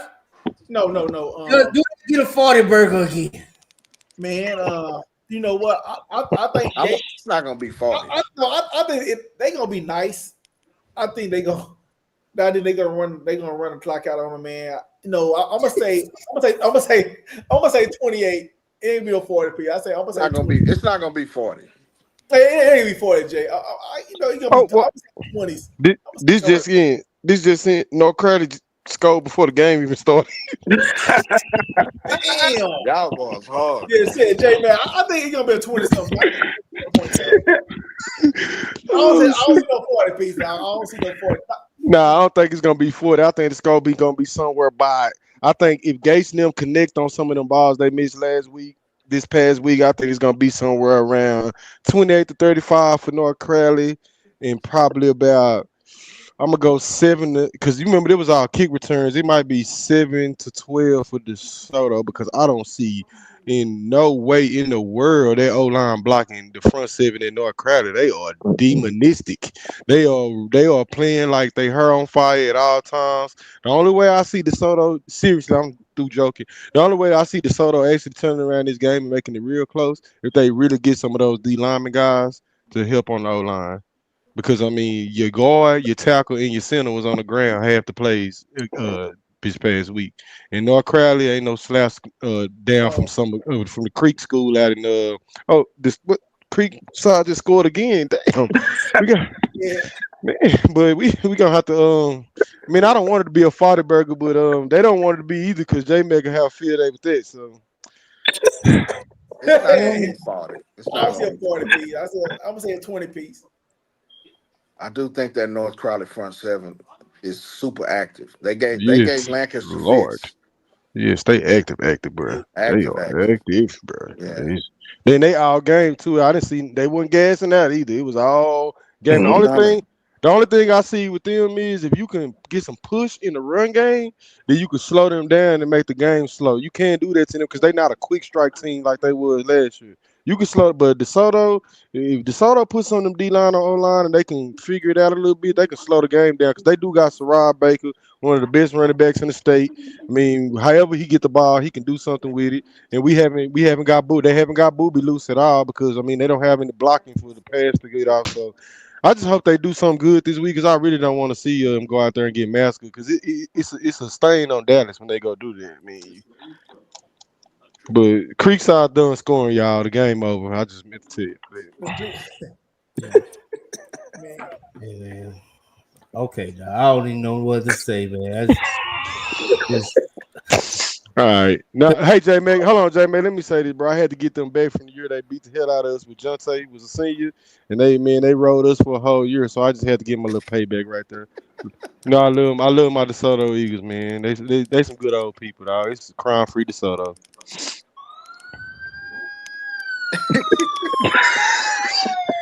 That Creekside did what? Oh, my bad. I thought this is assault.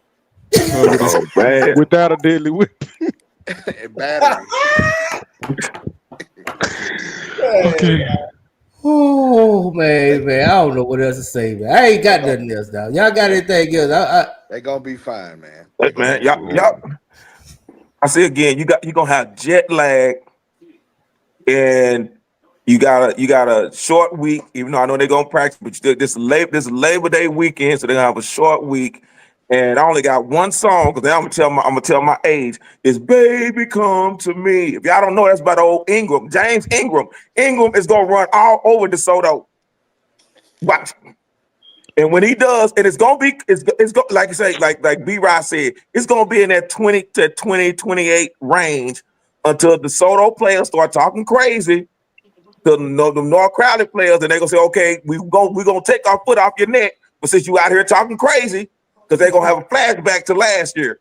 And that's what's going to happen. That's going to open up the 40 acres in the mule, 40 years in the wilderness, and you're going to see that 40 piece. And then J-Mac, when you understand, you had them say, bye, 40. So don't get upset, DeSoto. I still love y'all. Y'all going to bounce back and win a couple of district games.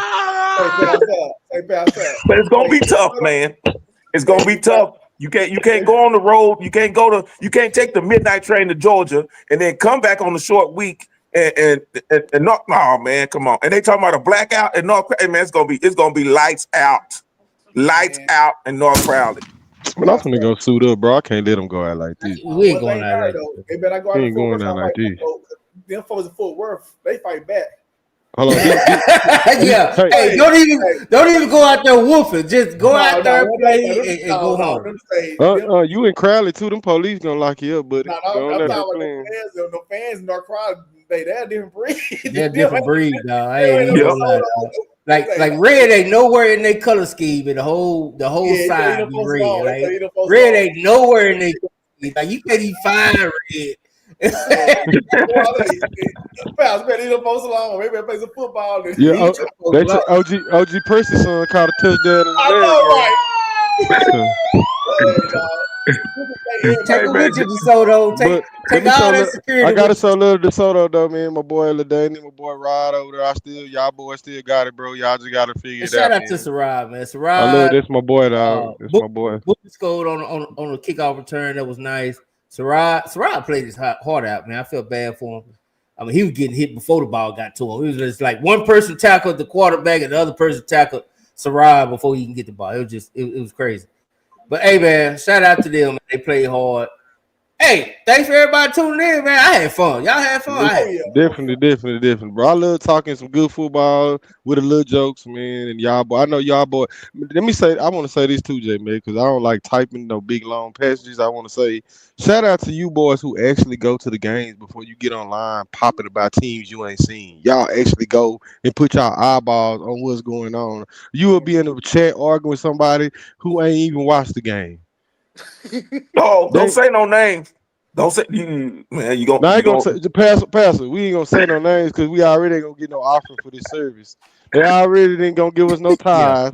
Talking about sins too hard, man. Pastor been up there talking about fornication. They play. The choir didn't even sing tonight, so they ain't gonna give us nothing. So yeah, you know. Hey man, salute, man. I love y'all guys. We holler at y'all. All right, gentlemen. Watch this.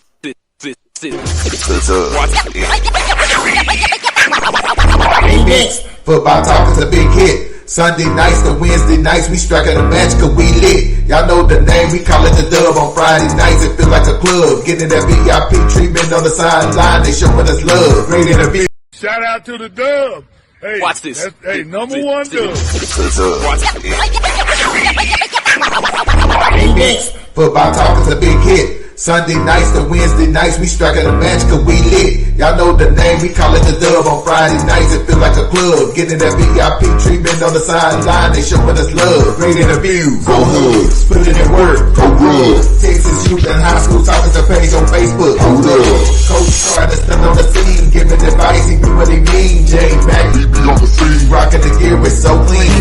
Lead guys and go easy, off the easy, push easy. When my steppers are special kids, making flicks and so easy. Trying to win, we so greedy. All our fans are so needy, cause they need to hear them talk about that club. We do it for the dub. We do it for the dub. We do it for the dub. We do it for the dub. That GF dub. We do it for the dub. We do it for the dub. We do it for the dub. That GF dub. Welcome to the Dub, number one high school podcast starring Pat O'Teevy, Jeremy McInnes, Coach Carr, and Brian Riser. Well, all right. What's happening? What's going on? Welcome to the number one talk show. Speak out. Speak out. Speak out. Speak out. Speak out. On to the next round. Get ready. The salute. Hey.